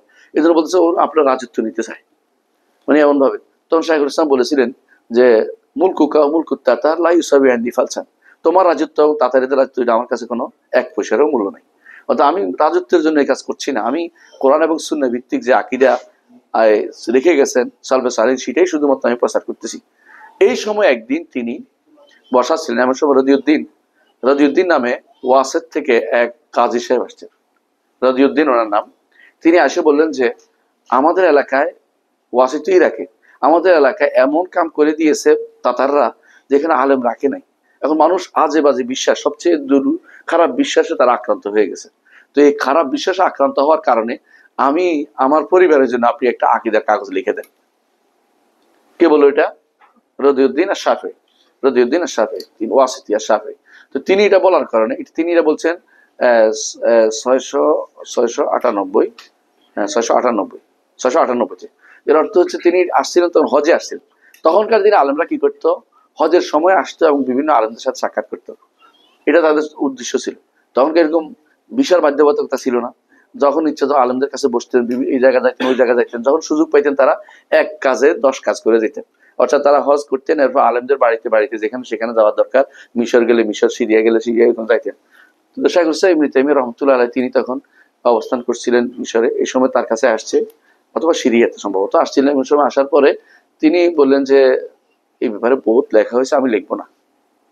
তিনি বলেন আমি লিখবো না, অনেক লেখা আছে, আমাদের সালফ সালেমীদের কিতাব অনেক আছে, বিশেষ করে আকীদার কিতাব তো অভাব নেই, তুমি আমার উপর লিখতেছে কেন? বল না, আপনি লিখে দিলে আমি খুশি হই, কারণ আমি অনেক কিতাব থেকে জমা করতে পারবো না। কারণ একটা জিনিস আছে, অনেকেই আছে অনেক কিতাব থেকে নিতে গেলে অনেক সময় হারিয়ে যায়, নিজে হারিয়ে ফেলে। যদি সংক্ষিপ্ত একটা ভাষ্য থাকে এটা অনেক কাছে পছন্দ। তো তিনি বাধ্য করলেন যে আপনি যে কোনো মূল্যে আমাকে এটা লিখেই দিবেন। তখন তিনি আসর থেকে মাগরিবের মধ্যে এই এইটা লিখছেন, এই আসর থেকে মাগরিবের মধ্যে তিনি এই মতটা লিখছেন এবং লিখে তিনি দিয়েছেন তাদেরকে, এবং সব বিভিন্ন তার ছাত্ররা কপি করে করে বিভিন্ন জায়গায়, তাও তার ফ্রেশ ছিল না, প্রত্যেকে কপি করে করে বিভিন্ন জায়গায় পাঠিয়েছেন এবং সেটা এত বেশি প্রসার লাভ করেছে, প্রসার লাভ করার কারণে খেপে গেছে আরো বেশি, আশারীরা খেপে গেছে এবং তারা খেপে গিয়ে বলতেছে যে উনি হাম্বলি মাযহাব প্রচার করতেছে, মানে আবার ঘুরেছে অন্য দিক দিয়ে আসে, যে উনি হাম্বলি মাযহাবটাকে আমাদের মাযহাবের উপর মাযহাবিক মানে মতভেদটা মাযহাবে নিয়ে যাচ্ছে যাতে করে ওই বিরোধী মতটা শক্তিশালী হইতে পারে। তো তিনি বললেন যে তাকে একাত্র করার পর তিনি বললেন যে আমি তো মাযহাবে কিছু আনি নেই, এই মতটা আহমদ ইবনে হাম্বলের, এটা আবু হানিফার, এটা মালিক, এটা শাফিঈ, এটা শুধু তাদের নয়, এটা তাবেঈদের, এটা সাহাবায়ে কেরামের, এটা রাসূলুল্লাহ সাল্লাল্লাহু আলাইহি ওয়াসাল্লাম।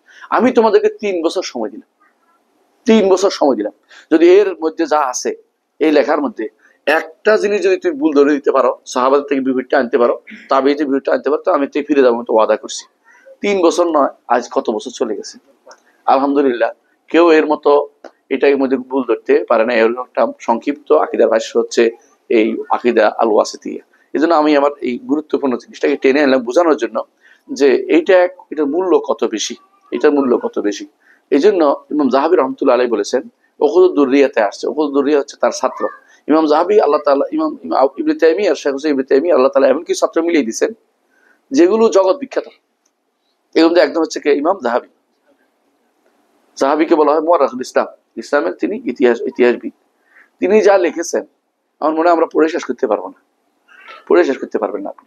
ইমাম যাহাবী আল্লাহ তাআলা ওনাকে দিয়ে যে ওনাকে যে যোগ্যতা যা দিয়েছেন অসাধারণ। হাদিসের ক্ষেত্রে যে খেদমত করেছেন, পরবর্তী ইবনে হাজার আসতে হলে যাহাবী আসতে হয়েছে, যাহাবী যে বিদ্যা সেটা নিয়ে আসতে হয়েছে।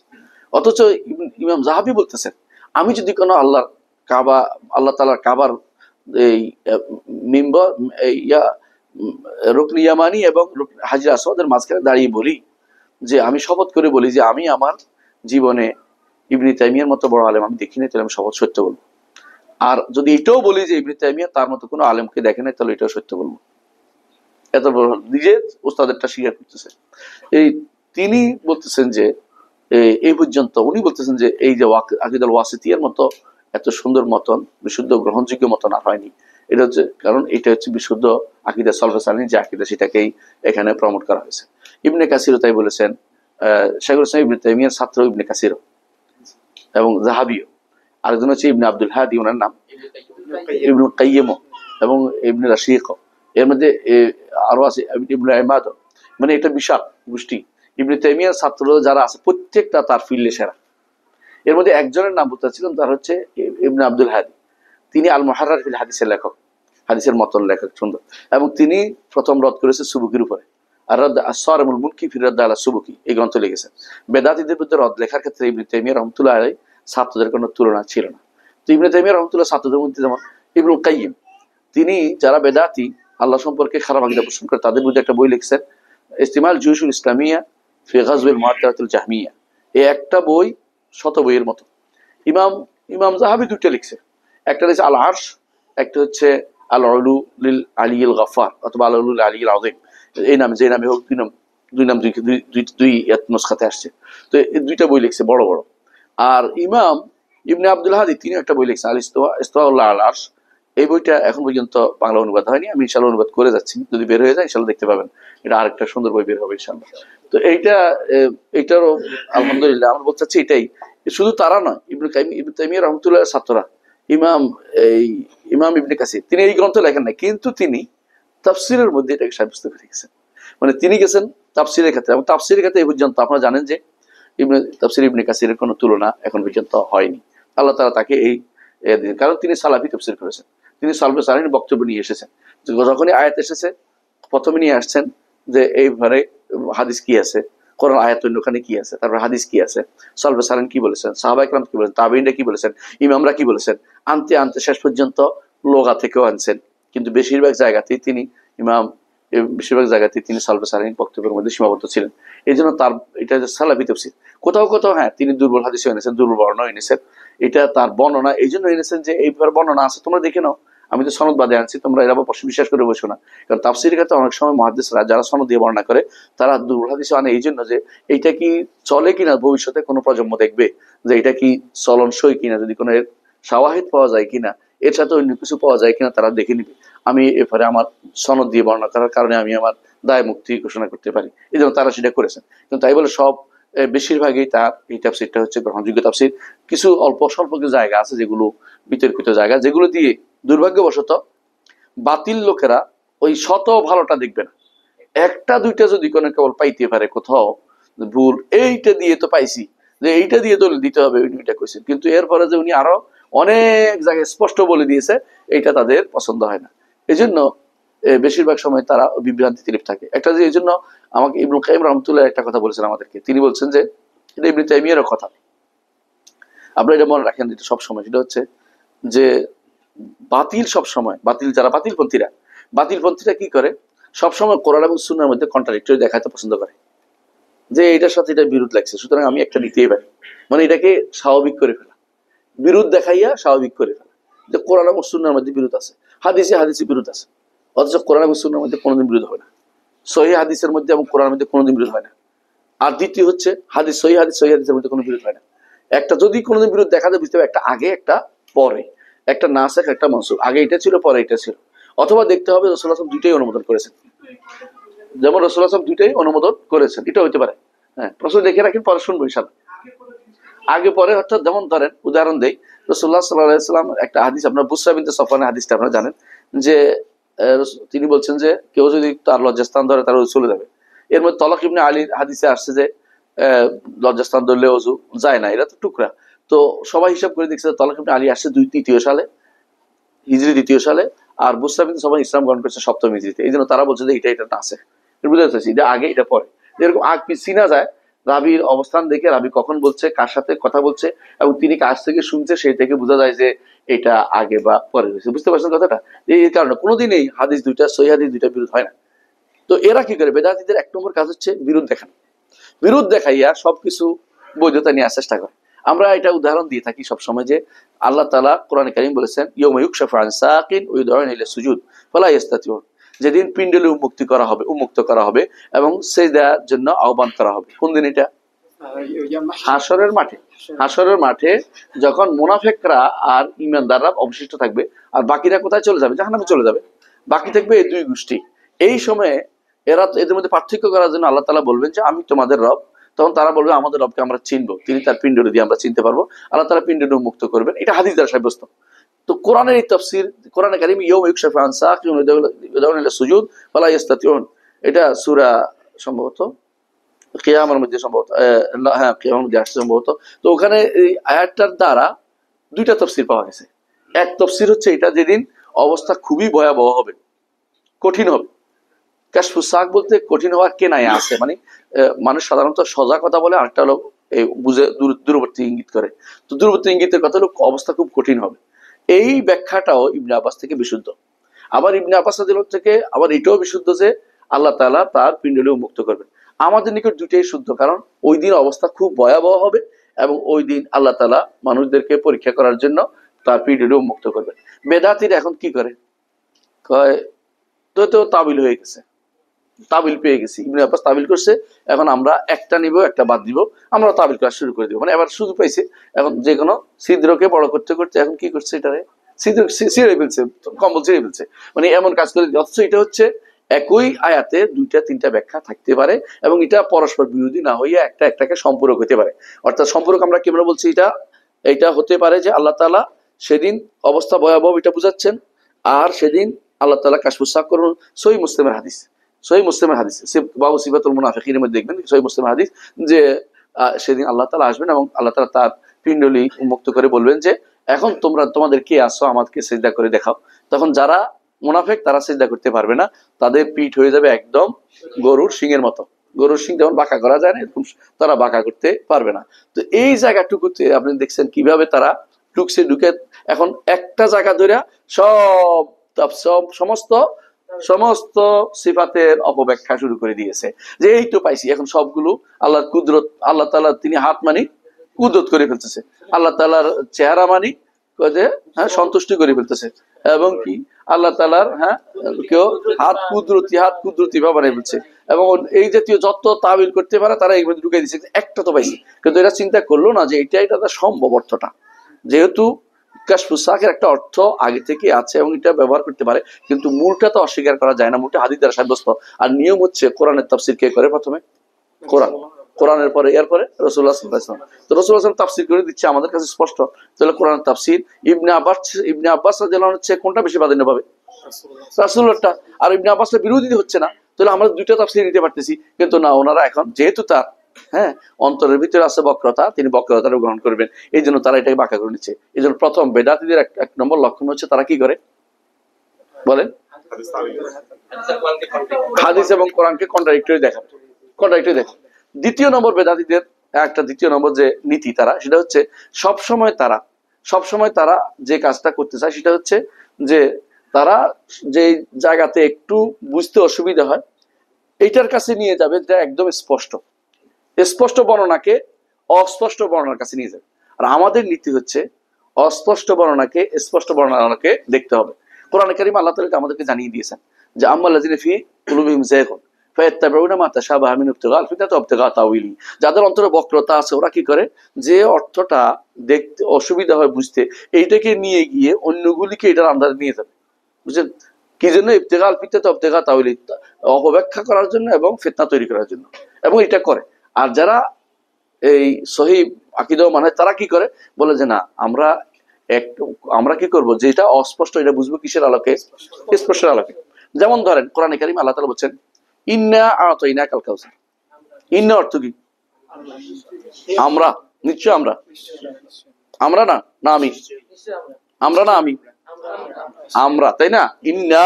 এখন যদি কেউ বলে যে আল্লাহ তো তাহলে বহু, নাউজুবিল্লাহ, তাহলে এটা কি হবে না? আমরা এটা কি কিসের মধ্যে নিয়ে যাই? আল্লাহ এরা আকসুল কুল আল্লাহু আহাদ আল্লাহুস সামাদ লাম ইয়ালিদ ওয়া লাম ইউলাদ লাম ইয়াকুল লাহু কুফুয়ান আহাদ লা ইলাহা ইল্লা হুয়াল আজিজুল হাকীম। কত আছে? আল্লাহু লা ইলাহা ইল্লা হুয়াল হাইয়ুল কাইয়্যুম। কত মানে শত আয়াতের দিকে নিয়ে যাইতে বলছে না বহু বচন আল্লাহ তাআলা এটা সম্মানের জন্য বলছে, রয়্যাল এটা বহু বচন সংখ্যার জন্য বলেন নাই তিনি, এটা আমরা বুঝতে পারি। কিন্তু বেদাতীরা কি করবে, বহু বচন কেন বললেন না? তাহলে এটাকে এক বচন করে ফেলতে, জোর করে অর্থ অনুবাদ কি করে ফেলছে, আমি আপনাকে দিয়েছি। এখন নিজে বিপদে পড়ে নিজে এটাকে অপব্যাখ্যা করে আরেকটা বানাইছে। কিন্তু বানানোর দরকার ছিল না, কারণ পৃথিবীর সবাই, যে কোনো রাষ্ট্রপ্রধান যখন ঘোষণা করে আমরা করে দেখাবো বলে না, আমরা এটা করবো, আমরা ঘোষণা করবো, আমরা এই করবো, আমরা সেই করবো, তুই কোনো বলে আমি করবো, একজন হয় আমরা করলে এটাকে বোল্ডনেস আসে, এটা রয়্যাল বলে এটাকে যে ব্যক্তি বুঝতে না পারে তারা তো আমি জোর করে বুঝতে পারবো না। তো বেদাতীরা এই কাজটা করে।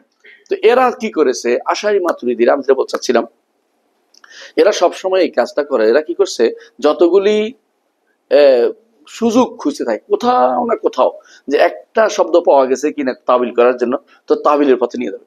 যদি এটা সম্ভব না হয় অর্থহীন করে দেবে।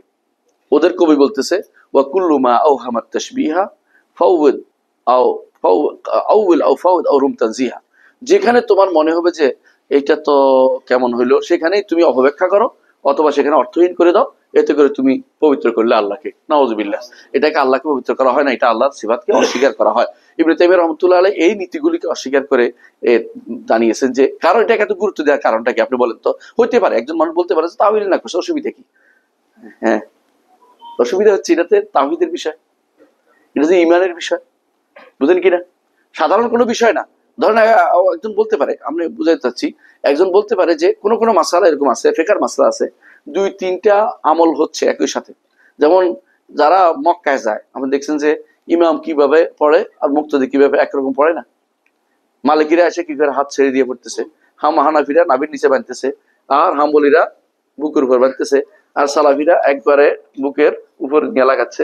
একজন একে পড়তেছে, এ নিয়ে কেউ কথাবার্তি করতেছে, হাম্বলীরা উপরে রাখতেছে, অথবা পেটের উপর রাখতেছে অথবা বুকের কাছাকাছি রাখতেছে। তো এইটা নিয়ে বাড়াবাড়ি হচ্ছে না কেন? কারণ এটা এমন জায়গা যেখানে বাড়াবাড়ি হওয়ার মধ্যে ইমানের কোনো খলল হবে না, নামাজও কোনো বাতিল হবে না। কথা বুঝছেন কিনা? নামাজ বাতিল হবে না কেন? এটা সুন্নত বিষয়। কিন্তু এই জায়গাটা যে জায়গাটা আমরা আকীদার বিষয়টা, এটা কিন্তু সুন্নতের বিষয় না, আকীদার বিষয়টা হচ্ছে ইমানের জায়গা। এবং এখানে যদি কোনো খলল হয়, ত্রুটি হয়, তাহলে একজন মানুষের ইমান চলে যেতে পারে। এবং এর কারণে রাসূলুল্লাহ সাল্লাল্লাহু আলাইহি ওয়াসাল্লাম যে বলেছেন যে আমার উম্মত 73 ভাগে বিভক্ত হবে, হ্যাঁ, একদল ছাড়া সবাই জাহান্নামে যাবে। তো জাহান্নামে যাওয়ার জন্য এই ব্যক্তি তখন হ্যাঁ, জাহান্নামে যাওয়ার জন্য তৈরি হইতে হইব, কারণ আর কোনো পথ নেই। কিন্তু ধরেন মাসালা একতলাফ হয়েছে যে হাত কোথায় বানবে, অথবা রফিয়েদিন করে করে না অনেকে আছে, অথবা ধরুন এক হাতে মুসাফা দুই হাতে মুসাফা নিয়ে ঝগড়া হচ্ছে, এগুলির কারণে কিন্তু কেউ জাহান্নামে যাওয়ার কথা বলা হয়নি, কারণ এগুলি উম্মতের মধ্যে আগে থেকে কিছু কিছু খেলাফ ছিল। সাহাবায়ে কেরামের মধ্যে অনেক মাসালা খেলাফ ছিল, একটা মাসালা তাদের মধ্যে, একটা আকীদার মাসালা খেলাফ ছিল না। কিন্তু এরা কি করে আকীদার মাসালা খেলাফ বানানোর জন্য কথাকে তাবিল করবে, ঘুরাবে, মিথ্যা বর্ণনা নিয়ে আসবে, এমনকি ইবনে আব্বাস রাদিয়াল্লাহু আনহু থেকে যা বর্ণিত নয়, শুদ্ধ নয়, সেগুলিকে শুদ্ধ দেখার চেষ্টা করবে। এগুলি তাদের নীতি, মানে ভুল নীতি। এখন এইটা নিয়ে ঝগড়া করতে গেলে শেষ পর্যন্ত বলে তা আপনারটা শুদ্ধ, ওনারটা শুদ্ধ না কেন? এটা হচ্ছে সনদের বিষয়। সনদ কাদের কাছে? মুহাদ্দিসদের কাছে। সনদ মুহাদ্দিসদের কাছে, ওনাদের কাছে কি যুক্তি, আর আমাদের কাছে কি সনদ। তাহলে সুতরাং সনদটাকে যে ব্যক্তি গুরুত্ব দিবে, সেই ব্যক্তি এটাকে গুরুত্ব দিতে বাধ্য হবে যে শুদ্ধ কার কাছে। এই জন্য এই পর্যন্ত যত মানুষ সহি বিশুদ্ধ আকীদার ছিল, তারা বলছে যত কিছুই বলা হোক, সনদ দিক থেকে মুহাদ্দিসদের কেউ ঠকাইতে পারবে না। এই জন্য যুগে যুগে বলে আসছে এটা, যেই ফেরকাকে কেউ দূরে সরাইতে পারে না, যাদেরকে বলা হয় ফেরকা নাজিয়া, নাজাত প্রাপ্ত দল, এরা হচ্ছে মুহাদ্দিসিনরা। কারণ মুহাদ্দিসিনরা আর যাই হোক, তারা যখনই হাদিস পড়ে, আমি তাও এখনকার দিনে মুহাদ্দিসদের কথা বলতেছি না, যারা হাদিসের ব্যাপারে খোঁজ রাখে না, শুধু পড়ায় আর পড়ায়, নিজে হাদিসকে কি করে কেটে কুটে নিজেদের মাযহাবের মতো করে বানানোর চেষ্টা করে, এদের কথা আমরা বলছি না। যারা মাযহাবকে ঘৃণাও করে না, এরকম আছে, এবং মাযহাবকে ভালোবাসে, কিন্তু সাথে সাথে হাদিস যখন পেয়ে যায়, তারা মনে করে যে হাদিসকে সবার আগে প্রাধান্য দিতে হবে, সবার উপরে হাদিসকে আমরা গুরুত্ব দিতে হবে। তো আকীদার ক্ষেত্রে বড় যে জায়গাটা, সেটা হচ্ছে আকীদা কখনো ইখতিলাফি জায়গা না, মতভেদের জায়গা না। মতভেদ যদি কোনো দুইটা মত পাওয়া যায়, মতভেদ না, দুইটা মত পাওয়া যায়, তখন মনে করতে হবে যে দুইটাও হইতে পারে কিনা আগে দেখি। যদি দেখবেন দুইটা হইতে পারছে না, তখন বোঝা গেল যে এইটা বুঝার ক্ষেত্রে পরবর্তীতে ভুল করছে। আমি এখানে বলছিলাম যে এটা বুঝের ভুল, এটা বুঝে নাই, এরা না বুঝে আমার প্রতি লেগে গেছে। বুঝের ভুল তো মতভেদে হয় আর কি, কিন্তু ওরা বুঝে না যে আমি বুঝাচ্ছি এটা, যে এই বুঝটা ওনারা কি বলছে, পরবর্তীতে এটা বুঝতে ভুল করেছে। যেমন আমরা উদাহরণ দিয়ে থাকি, ইবনে তাইমিয়া উদাহরণ দিয়েছেন নিজেই, যে আল্লাহ তাআলা কি আল্লাহ তাআলাকে কি রাসূলুল্লাহ সাল্লাল্লাহু আলাইহি ওয়াসাল্লাম মেরাজের রাতে দেখছে কিনা? কিছু কিছু বর্ণনাতে দেখছে আসছে। ইবনে আব্বাস বলছে যে দেখছে, তাই না? আয়েশা রাদিয়াল্লাহু আনহা বলছে দেখেন নাই। এটা আপনি কেমনে? ইবনে তাইমিয়া এটা বলেছেন যে এই যে মতভেদটা হয়েছে, এই মতভেদটা আসলে আমাদের বুঝের ভুল কেন হয়েছে? কারণ ইবনে আব্বাস যেটা বলেছেন সেটা হচ্ছেন তিনি তাকে স্বপ্নে দেখেছেন, স্বপ্নে দেখেছেন, স্বপ্নে দেখেছেন। আর যেটা আমাদের আমাদের মা বলেছেন যেটা, সেটা কি আসলে তিনি চোখে দেখেন, চর্মচোখে দেখেন নাই। কারণ তিনি তাকে চর্মচোখে দেখা যাবে না, নিজেই বলছেন রাসূল যে ইন্নাকুম লান তারাউ রাব্বাকুম হাত্তা তামুতু, যতক্ষণ না মারা যাচ্ছ তোমাদের রবকে দেখতে পাবে না। আর ঘুম যেহেতু মৃত্যু, এই জন্য ঘুমের মধ্যে আল্লাহ তাআলাকে মুহাম্মদ সাল্লাল্লাহু আলাইহি ওয়াসাল্লাম দেখেছেন, এবং তিনি বলেছেন যে আমি আমার রবকে দেখেছি। তিনি আমাকে বলছেন, মুহাম্মদ তুমি কি জানো উপরস্থ জগতে কি নিয়ে ঝগড়া হচ্ছে? বিল কাফারাত ওয়াদ দারাজাত, হাদিসে আছে কাফারা এবং দারাজা নিয়ে। তো কাফারা কি, দারাজা কি? যে কাফারা হচ্ছে যে কাসাতুল খুতা ইলাল মাসাজিদ, মসজিদে আসা যাওয়া করতে করতে যতবার যাবে তো কাফারা হয়ে যাবে, হাদিসে আসছে। এবং ইসবাগুল উদু আল মাকারে, কষ্টকর হইলে ওযু করলে সেটা গুনাহ মাফ হবে, এগুলো কাফারাত। আর দারাজাত কি, মর্যাদা বৃদ্ধি পাবে, এটাও বলা হয়েছে। তো এই জাতীয় জিনিসগুলো যে আলোচনা হচ্ছে উপরে, এটা জানিয়ে দিয়েছেন রাসূলুল্লাহ সাল্লাল্লাহু আলাইহি ওয়াসাল্লামকে আল্লাহ তাআলা কিভাবে জানিয়েছেন? স্বপ্নের মাধ্যমে। এবং স্বপ্নের মাধ্যমে তিনি বলছেন রাআইতু রাব্বি ফি আহসানি সূরা, উত্তম সূরাতে আমি আমার রবকে দেখেছি, উত্তম সূরাতে আমি আমার রবকে দেখেছি। তো এই যে এইটা অস্বীকার করে না ইবনে আব্বাস, এটা আয়েশা এটা অস্বীকার করে নাই, অর্থাৎ দুইজনের দুইটা ক্ষেত্র ভিন্ন ছিল। এই বিষয়টা আমি আমার ফাতাওয়াল হামাওয়িয়াল কুবরার মধ্যে বিস্তারিত লিখেছি, আপনারা হয়তো পড়বেন। ফাতাওয়াল হামাওয়িয়াল কুবরাটা দয়া করে পড়বেন, অনেক কিছু আপনাদের হল হয়ে যাবে এই মাসালাগুলির মধ্যে। দয়া করে একটু পড়ে নেবেন কষ্ট করে, এবং দাগ দিয়ে নেবেন, প্রয়োজন আমাকে জিজ্ঞাসা করার জন্য প্রশ্ন নোট করবেন, পরে দেখবেন যে নিজেরা হল পেয়ে যাবেন ইনশাআল্লাহ, এর ভিতরে আছে। হ্যাঁ, আল ফাতাওয়াল হামাওয়িয়া আল কুবরা, আল ফাতাওয়াল হামাওয়িয়া আল কুবরা, দয়া করে এটা পড়বেন। এটা কেন পড়বেন? এটার মধ্যে আপনি খোলাসা ইবনে তাইমিয়া রাহমাতুল্লাহ আলাইহি আরেকটা বইটা, যেটা আমি ব্যাখ্যা করে বের করছি, এটা যদি আরেকদিন কোনো ব্যাখ্যা করতে পারি, এটা ইনশাআল্লাহ সেরকম একটা গ্রন্থ হবে ইনশাআল্লাহ। তো আমরা যেটা আশা করি আছি যে আল্লাহ তৌফিক দিলে, যদি মাদ্দাল্লাহু লিল উমর, যদি আল্লাহ বয়স বাড়িয়ে দেয়, তার রহমত কর্মের মধ্যে ভালো কাজ করতে পারি, ইনশাআল্লাহ এটাও করবো। এবং আরেকটা বই করার ইচ্ছা আছে, তাদমুরিয়া কাজে আছে, এখন চলছে ইনশাআল্লাহ। তো যেটা বলছিলাম, তো এখন যেই কারণে ইবনে তাইমিয়া রাহমাতুল্লাহ আলাইহির সাথে উপরে এত বেশি খড়গহস্ত হয়েছিল বেদাতীরা। ইবনে তাইমিয়া রাহমাতুল্লাহ কেমন খড়গহস্ত হয়েছে আপনি চিন্তা করতে পারেন? একটা মানুষ তাকে এত কষ্ট দেয়া হয়েছে, তাকে বাইরে থাকতে দেওয়া হয়নি, তার কথা শুনতে দেওয়া হতো না, তার বিরুদ্ধে মিথ্যাচার করা হতো। মিথ্যাচার কি করে জানেন? মিথ্যাচার করছে এমন যে, মানে যে জিনিস তিনি বলেন না এটা বলায়। তিনি কখনো বলেন নাই যে আল্লাহ তাআলা কিভাবে নিকটস্থ আসমানে নেমে আসে, এটা আল্লাহ তাআলা বলেন নাই। কারণ এই ধরন নির্ধারণ করতে যাওয়া আমাদের কাজ নয়। আমাদের কাছে তিনি নেমে আসেন কিভাবে আসেন জানি না। যদি কোনো কেউ বলে যে প্রত্যেক জায়গাতে তো ওই যে এখন কতগুলি তৈরি হয়েছে এগুলি বলে জায়গা তো রাত্রি শেষ রাতে তো আল্লাহ তো সব শেষ রাতে থাকে, এই জাতীয় ধরন নির্ধারণ করতে আপনাকে বলি না। কারণ আপনি বুঝছেন কি জন্য? নিজের উপর ক্যাশ করছেন। আপনি নামেন কি দিয়া, রশি দিয়া, আপনি সিঁড়ি দিয়া আপনি এরকম মনে করে বসে রয়েছেন। আল্লাহ তাআলা তো এরকম নামে আমরা বলি নেই, আল্লাহ তাআলা নামার ধরন তো আমরা জানি না। আমরা তিনি বলছেন নামেন, কিভাবে নামেন আমরা জানি না। তবে তার রহমত বলবেন না, কারণ রহমতের কথা বলে না। তিনি নেমে কি বলেন? এমন কেউ কি আছে যে আমার কাছে ক্ষমা চাইবে, আমি তাকে ক্ষমা করে দিব? যদি রহমত বলেন, রহমতে তো কথা বলে না, সত্তা না কথা বলে, তাহলে আপনার ভুল, আপনি এটা ভুল তথ্য নিচ্ছেন। রহমত তো আল্লাহ রহমত তো তিনি অবারিত, সবসময় দিচ্ছেন। তো শেষ রাতে রহমত নাজিল হওয়ার অর্থ তো হতে পারে এটা, রহমত নাজিল হওয়ার কথা তিনি নিজেই নামেন, তো কিভাবে নামেন সেটা আমরা জানি না। যত মানুষই বলবে তাহলে তাহলে তাহলে বাদ, তিনি নেমে আসেন কিভাবে আমরা জানি। তবে সত্তাগত নামার কথা আমরা বলি না, তিনি আরশের উপরে সত্তাগত ভাবে আছেন, এটা আমাদেরকে বিশ্বাস করতে হবে। তিনি উপরেই থাকেন। ইমাম আবু হানিফা রাহমাতুল্লাহ এই জন্য বলেছেন যে নিচে থাকা স্রষ্টার কোনো গুণ হইতে পারে না। আপনারা ভালো করে জানেন, দুনিয়ার বুকে সব মানুষ যারে মর্যাদা তারে কি বলে? অনেক উপরের মানুষ তিনি, এটা বলেন অনেক নিচের মানুষ বলে না। আল্লাহ তাআলাকে আপনি যদি নিচে বলেন, এই যে আবু হানিফা রাহমাতুল্লাহ বলছেন যে কেউ যদি বলে আল্লাহ আরশের উপর, তো আরশ কোথায় আছে আমি জানি না, সে ব্যক্তিও কাফের। কারণ আল্লাহ তাআলা আর রহমান আলাল আরশ ইস্তাওয়া, আর আরশ হচ্ছে সর্বোচ্চ সৃষ্টি। সৃষ্টির শুরু হচ্ছে আরশ থেকে নিচের দিকে, আরশের উপরে কোনো সৃষ্টি নাই। সেখানে শুধুমাত্র লা খালা লা মালা বলে, অর্থাৎ সেখানে শুধুমাত্র আল্লাহ তাআলাই আছেন, সেখানে আর কিছু নাই। আরশের উপরে তিনি কিতাব রাখছেন, এটা নিয়ে টেনশন করার কিছু নাই। আরশের উপরে, আরশের সাথে লাগানো, এর উপরে যেটা আছে এটা কি আল্লাহ তাআলা স্বয়ং, আর কিছু নাই। আল্লাহ তাআলা তিনি একটা কিতাব রাখছেন, ওখানে মধ্যে লেখা আছে সাবাকাত রাহমাতি গাদাবি, আমার রহমত আমার ক্রোধের প্রাধান্য পাবে। এটা বুখারী হাদিস, বারবার তিনি এনেছেন হাদিসটা অনেকগুলো মাসলা বের করার জন্য।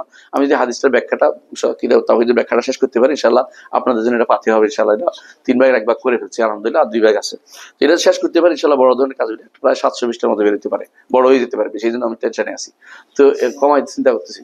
এটা যদি বের হয় দেখবেন যে ইমাম বুখারী রাহমাতুল্লাহ আলাইহি আসলেই যে কাজ করেছেন, এই কাজ আপনি অন্য কারোর মধ্যে এত সুন্দর দিন দেখতে পাবেন না। এটা আলহামদুলিল্লাহ একটা বিশাল নেয়ামত, যে কেউ বুখারী রাহমাতুল্লাহ আলাইহির কিতাবগুলি পড়বে আশ্চর্য হবে। তার একটা কিতাব আছে খালকু আফআইল ইবাদ, বাংলা অনুবাদ হয় না, এটা হওয়া উচিত। এটা হইলে আমাদের, এটার মধ্যে অনেক কিছু আমি নিয়ে আসছি, আমার ফাতা রহমান আরশের উপর হোসেন বইতে এটা প্রায় চলে আসছে। তারপর এটা কেন আসবে, হয়তো আমারটা দোষ দিতে পারেনি, আর ইমাম বুখারী কি বলবে? এই জন্য ইমাম বুখারী রাহমাতুল্লাহ আলাইহি সহ মুহাদ্দিসদেরকে, আপনাদের দেশের কিছু তথাকথিত বক্তারা মুহাদ্দিসদেরকে কয় এরা সব দেহবাদী, মুহাদ্দিসদেরকে দেহবাদী বলে। আপনি যে আশ্চর্য হবে না, বলে দিছে মুহাদ্দিস দেহবাদী। এই যে ফারাজি মারাজি কতগুলি আছে না, এগুলি এরা সবগুলি নাম দিছে, জাহামিগুলো এগুলো নাম দিছে বুখারী দেহবাদী বলছে, মুহাদ্দিসগুলো সব দেহবাদী বলে দিচ্ছে। কত বড় দুঃসাহস! কোথায় কোথায় খুঁজে ওই ওনাদের দুর্বল হাদিস, সহিহ হাদিসগুলি আনবে না, দুর্বল হাদিসগুলি আইনে কইবে যে উনি এটা কইছে। এইরকম কাজ করে ওরা, নাউজুবিল্লাহ। তো যেটা বলছিলাম যে ইমাম, আমরা দেখবেন যে এই যে জায়গাটা বলছিলাম, যে কোন জায়গাটা বলছি আলোচনা করছিলাম, হ্যাঁ, খালকা আফআইল ইবাদ। এই যে ইমাম বুখারী রাহমাতুল্লাহ যেভাবে লিখেছেন সেভাবে তিনি ব্যাখ্যাটা করে দিয়েছেন। ওইটার মধ্যে ইমাম বুখারী অনেকগুলি খেদমত আছে। ওই খেদমতের মধ্যে যে জায়গাটা আছে, যে এই হাদিসটা আমি একটু আগে উল্লেখ করলাম, সাবাকাত রাহমাতি গাদাবি, আমার রহমত আমার ক্রোধের উপর প্রাধান্য পাবে, আমার রহমত আমার ক্রোধের প্রাধান্য পাবে। রহমত ওরা মানে না, ক্রোধ তারা মানে না। কারা? বর্তমান লোকেরা। কেন? রহমত বলতে বোঝায় যে মানুষের প্রতি তিনি সওয়াব দিবেন, বুঝছেন? আর গজব তো মানেই না, আল্লাহর ক্রোধকে মানে না। ক্রোধ হলে কি হয়? হ্যাঁ, শিরা ফুলে ওঠে, হ্যাঁ, মানুষের উপর প্রতিশোধ দিতে যায়, এরকম হয়ে যায়। আল্লাহর জন্য এরকম করা যায় নাই, তো আল্লাহ বলছে তিনি গজব রাগ করেন। হ্যাঁ, কোরআনে কারীম আছে গাদিবাল্লাহু আলাইহি, আল্লাহ তার উপর ক্রোধান্বিত হন। এরা এটা মানতে রাজি নেই। তো এরা বিভ্রান্ত কত রকম হয়েছে আপনারা বুঝতে পারছেন। এই জন্য ইবনে তাইমিয়া রাহমাতুল্লাহ আলাইহি সহজভাবে এই কিতাবটা লিখেছেন আমাদেরকে বোঝানোর জন্য। আমরা ওই কঠিন জায়গায় যাব না, শুধু একটুকু বলবো, এই ভাইরা যে ভুলটা করেছেন, কারা? আশারি মাতুরিদিরা, এই ভুলগুলি জেনে নিতে হবে। অনেকের কাছে এটা নতুন, অনেক ভাইরা নতুন আসছেন, কিন্তু আপনাদের যারা তালেবে ইলম তারা বোঝা দরকার এর মধ্যে কোথায় কোথায় ভুল করেছেন। আমি আমার ফাতাওয়াল হামাবিয়াল কুবরার মধ্যে বিস্তারিত লিখেছি কোন কোন জায়গায় ভুলটা আছে। এবং কি এর মধ্যে প্রথম ভুল হচ্ছে, আমাদের নিকট আকীদার উৎস কি? কোরআন এবং সুন্নাহ, প্রথম উৎস। ওদের নিকট প্রথম উৎস হচ্ছে বিবেক, বুঝতে পারছেন তো? আকল, আকলকে তার প্রাধান্য দিচ্ছে। আমাদের নিকট ইমান অর্থ কি? স্বীকৃতি দেয়া। ওদের নিকট ইমান অর্থ শুধু বিশ্বাস, বুঝে আসছে কথাটা? এরপর বিশ্বাস আনলে আর কিছু লাগবে না, আমল করা লাগবে না। আমাদের নিকট আমল ইমানের অন্তর্ভুক্ত, এরা আমলকে ইমান আমলকে ইমান অন্তর্ভুক্ত মনে করে না। আমাদের নিকট আমল ইমান বাড়ে কমে, ওদের নিকট ইমান বাড়েও না কমে না, সব কোরআন বিরোধী কথাবার্তা সবগুলি। এগুলি সবগুলি কোরআনে কারিমে আল্লাহ বলছে আমল ইমান, ইমান বাড়ে, ওরা বলছে ইমান বাড়ে না কমে না। আচ্ছা, তাহলে দেখুন আমাদের নিকট তাওহীদ হচ্ছে 3টি অংশ, ওরা বলছে না তাওহীদ হচ্ছে শুধু আল্লাহকে রব মানলে তাওহীদ হয়ে যাবে। আমাদের নিকট শিরিক হচ্ছে কবর পূজা করলে শিরিক হবে, আমলি শিরিক শিরিক, ওদের নিকট আমলি শিরিক শিরিকে না, ওরা এটা আমল শিরিক শিরিক মনে করে না। এই জন্য দেখবেন ওদের কাছে বিশাল কবর পূজা হচ্ছে, পাশেই বিশাল ওদের প্রতিষ্ঠান, কোনোদিন বলে না যে এই তোমরা এটা বন্ধ করে, এটা বলে না, বলছে কবিরা গুনাহ করতেছে, মুখে বললে বলে, শিরিক বলতে চাই নেই, শিরিক হয় না ওদের কাছে এটা। এই কারণগুলি হচ্ছে এই জায়গাতে। আমি শুধু কয়েকটা উদাহরণ দিলাম, বিস্তারিত মুসলিমদের কবর আছে, তারপরে শিরিক বলে রেগে যায়, হ্যাঁ শিরিক বলতে সবকিছু। আমাদের নিকট কেউ যদি আল্লাহর চেয়ে অন্য কাউকে বেশি ভালোবাসা শিরিক করলো, ওদের কাছে না কোনো ব্যাপারে নেই এটা, নাউজুবিল্লাহ। এই জাতীয় তারা আল্লাহকে সর্বত্র বিরাজমান এর মধ্যে ঢুকেছে। অথচ এটা কিন্তু ইমাম আশআরীর কথা ছিল না, এটা ইমাম আশআরী এটা বলে নাই কোনোদিন, ইমাম মাতুরিদিও বলে নাই, এটা ওরা পরবর্তী ঢুকেছে, জাহমিয়াদের কথা এখানে নিয়ে আসছে। এই জন্য শোনেন, অনেকে বলে থাকেন যে তাকে আপনি কাফের বলবেন, আমরা পুরা গোষ্ঠীকে কাফের কখনো আমরা বলি না, আমরা বলি যে এরা ফেরকা হয়ে গেছে, যে ফেরকার ভাই রাসূল বলছেন যে এরা জাহান্নামে যাবে, কারণ এরা আহলুস সুন্নাহ ওয়াল জামাত খুল্লাত, যারা খালেস আহলুস সুন্নাহ ওয়াল জামাত থাকতে পারে নাই, কিন্তু এরা জাহান্নামে যাওয়ার জন্য এলিজিবল পারসন হয়ে গেছে, কারণ তারা যে সমস্ত কথা বলে এগুলি আহলুস সুন্নাহ ওয়াল জামাতের কথা নয়। রাসূল যেটা বলেছেন মা আনা আলাইহি ওয়া আসহাবি, যার উপর আমি আছি এবং আমার সাহাবীরা আছে, এর উপর তারা নাই, সুতরাং তারা ওই যে 72 ফেরকার ভিতরে ঢুকে গেছে। কিন্তু এদের মধ্যে কেউ কেউ 72 ফেরকার বাইরে চলে গেছে, মানে একেবারে 73 ফেরকা, যারা জাহান্নামে যাওয়ার জন্য যারা কাফের হয়ে গেছে ওদের মধ্যে চলে গেছে। যারা বলবে, এদের মধ্যে যারা বলবে যে আল্লাহ তাআলা সর্বত্র বিরাজমান, অথবা আল্লাহ তাআলা, যারা আল্লাহ তাআলার সিফাত পুরো অস্বীকার করবে, কোরআন অস্বীকার করবে, আল্লাহ কোরআন বাণী বলবে না, এরা কিন্তু ঈমানদার হতে পারে না, এরা কাফের সরাসরি। কিন্তু এরা এগুলি বলে যাচ্ছে, এরা কিন্তু ইমাম আশআরীও বলে না, মাতুরিদিও বলে না। বোঝা যাচ্ছে দিন দিন অবস্থা আরো খারাপের দিকে যাচ্ছে। এদের যত বেশি আকলকে প্রাধান্য দিবে, যত বেশি নস থেকে দূরে থাকবে, তত বেশি বিপজ্জনক বিপদের মধ্যে পড়বে। তো আমরা ওদিকে আর লম্বা না করি, বুঝাতে চাচ্ছি এটাই যে আমরা যে জায়গাটুকু নিয়ে আলোচনা করতে চাচ্ছি, এটা হচ্ছে বিশুদ্ধ আকীদা নিয়ে আলোচনা করতে চাচ্ছি। বিশুদ্ধ আকীদা যখন আপনি জানবেন, তখন এর বিরুদ্ধ আকীদাটা আপনাকে যেহেতু আপনাকে তারা বিভিন্নভাবে ঢুকাইতে চাইবে, তখন আপনি এটা নিবেন না, বলছেন না এগুলো নিব না, আমি বিশুদ্ধ আকীদা বিশ্বাসী, আমি কোরআন এবং সুন্নাহ যা আছে সেটাতে বিশ্বাসী, আমি অতিরিক্ত কোনো কথা বলবো না বা অতিরিক্ত কোনো চিন্তা করবো না। তো এই নিয়ে শাইখ হোসেন ইবনে তাইমিয়া রাহমাতুল্লাহ আলাইহি যা বলেছেন, আমরা সেটা নিয়ে শুরু করি। কেমন? বিসমিল্লাহির রহমানির রহিম। প্রথমে তিনি বিসমিল্লাহির রহমানির রহিম, আলহামদুলিল্লাহিল্লাযী আরসালা রাসূলাহু বিল হুদা। প্রথমে তিনি আল্লাহর হামদ প্রকাশ করেছেন। বিসমিল্লাহ বলছেন প্রথমে, বিসমিল্লাহ কেন বলছেন? বিসমিল্লাহ দিয়ে কোনো কিছু শুরু না হয়। ইমাম নাসাই তার কুবরাতে বলেছেন, ইবনে মাজাহ বলেছেন বিসমিল্লাহ দিয়ে শুরু করলে সেটা হবে গ্রহণযোগ্য, বিসমিল্লাহ বাদে হলে এটা কর্তৃত কাজ হয়। এই জন্য আল্লাহ তাআলা তার বাণীকেও বিসমিল্লাহ দিয়ে শুরু করেছেন। আর রাসূলুল্লাহ সাল্লাল্লাহু আলাইহি ওয়াসাল্লাম যখন চিঠি লিখতেন বিসমিল্লাহ দিয়ে শুরু করতেন, চিঠি লিখতেন, এবং যুগে যুগে আলেমরা যখন তাদের গ্রন্থ লিখতেন বিসমিল্লাহ দিয়ে শুরু করতেন, তিনিও বিসমিল্লাহ দিয়ে শুরু করেছেন। এই জন্য বিসমিল্লাহ দিয়ে যে কোনো কাজ করা উচিত। বিসমিল্লাহ এক নাম হচ্ছে বাসমালা, যদি পুরোটা লেখে, হ্যাঁ, যদি আপনি বিসমিল্লাহির রহমানির রহিম এটাকে বলে বাসমালা। আর যদি কোনো শুধু বিসমিল্লাহ বলে এটাকে বলে তাসমিয়া, সামিল্লাহ ও কুল বিয়ামিনিকা। এই জন্য খাবার সময় কি বলতে হয়? তাসমিয়া, অর্থাৎ কি বিসমিল্লাহ। খাওয়ার সময় বিসমিল্লাহির রহমানির রহিম পুরোটা না। কথা পার্থক্য বুঝছেন তো? পার্থক্য আছে। একটা হলো বাসমালা, একটা হলো তাসমিয়া, দুটোর পার্থক্য আছে। হ্যাঁ, তাহলে কখনো বিসমিল্লাহ, কখনো তাসমিয়া। তো এই জন্য কাপড় পরার সময় বিসমিল্লাহ, ঘরে ঢোকার সময় বিসমিল্লাহ, খাবারের সময় বিসমিল্লাহ, ওযুর সময় বিসমিল্লাহ, তাই না? তো আপনারা এটা জেনে নিতে কখন কোনটা বলতে হবে। একটা হলো তাসমিয়া, একটা হলো বাসমালা। এই বিষয়ে আমার তাফসীরের মধ্যে উল্লেখ করেছি, প্রথম সূরা প্রথমে শুরুতেই উল্লেখ করেছি, আশা করি দেখে নেবেন ওখানে কোথায় কি আছে, তাফসীরের মধ্যে উল্লেখ করেছি, আপনারা দেখে নেবেন ওখানে। বিসমিল্লাহর তাফসীরের মধ্যে আসছে যে এটা কিভাবে। হ্যাঁ, এখন অ্যাভেলেবেল নাই, ইনশাআল্লাহ 5 ঘন্টা আছে। এটা আবার পুরোপুরি একটা অ্যাপস এর মধ্যে মারবে, CWI একটা ওয়েবসাইট আসতেছে ইনশাআল্লাহ। CWI ওয়েবসাইটে যেভাবে আগে আপনারা islamhouse.com ব্রাউজ করতেন, এরকম একটা এই ওয়েবসাইট করতেছি ইনশাআল্লাহ। তাফসীরটা সবার আগে থাকে 5 খন্ডের একটা, এটাও আছে। এটার জন্য এটাও আপডেট হচ্ছে না, ওই ওরাই দিচ্ছে না, মানে ওই ইয়ারা ডেভেলপার না, ওই পাঠাইলে ওরা আপডেট দেয় না, ওরা তো আটকে রাখে। আমাদের নিজস্ব কোনো ইয়া নাই যে আমরা সার্ভার নাই, তো গুগল আটকে রাখে, গুগল আটকে রাখতেছে বারবার। এটা বন্ধ করার কোনো পথ থাকলে জানিয়ে দিবেন, মানে ওরা আটকে রাখে, দেয় না, নইলে আমাদের তো এখানে আরো শত শত হইতে পারে একসাথে। জি, তো আমরা যেটা আসি, বিসমিল্লাহির রহমানির রহিম, অর্থ তো করা লাগবে না, তাই না? জানেন সবাই এটা। আলহামদুলিল্লাহ, আলহামদুলিল্লাহ ইল্লাযী আরসালা রাসূলাহু বিল হুদা। তিনি বলছেন আল্লাহ তাআলা প্রশংসা করছেন তিনি। হামদ কাকে বলে? হামদ এবং প্রশংসার মধ্যে একটা পার্থক্য হচ্ছে এইটা যে সাধারণত প্রশংসা যে কোনো মানুষ করতে পারে, দুনিয়ার উদ্দেশ্যে থাকতে পারে। যেমন কি প্রশংসা করলে টাকা পয়সা দিবে, প্রশংসা করলে আমার চাকরি দিবে, প্রশংসা করলে আমার একটা পদ দিবে, হ্যাঁ।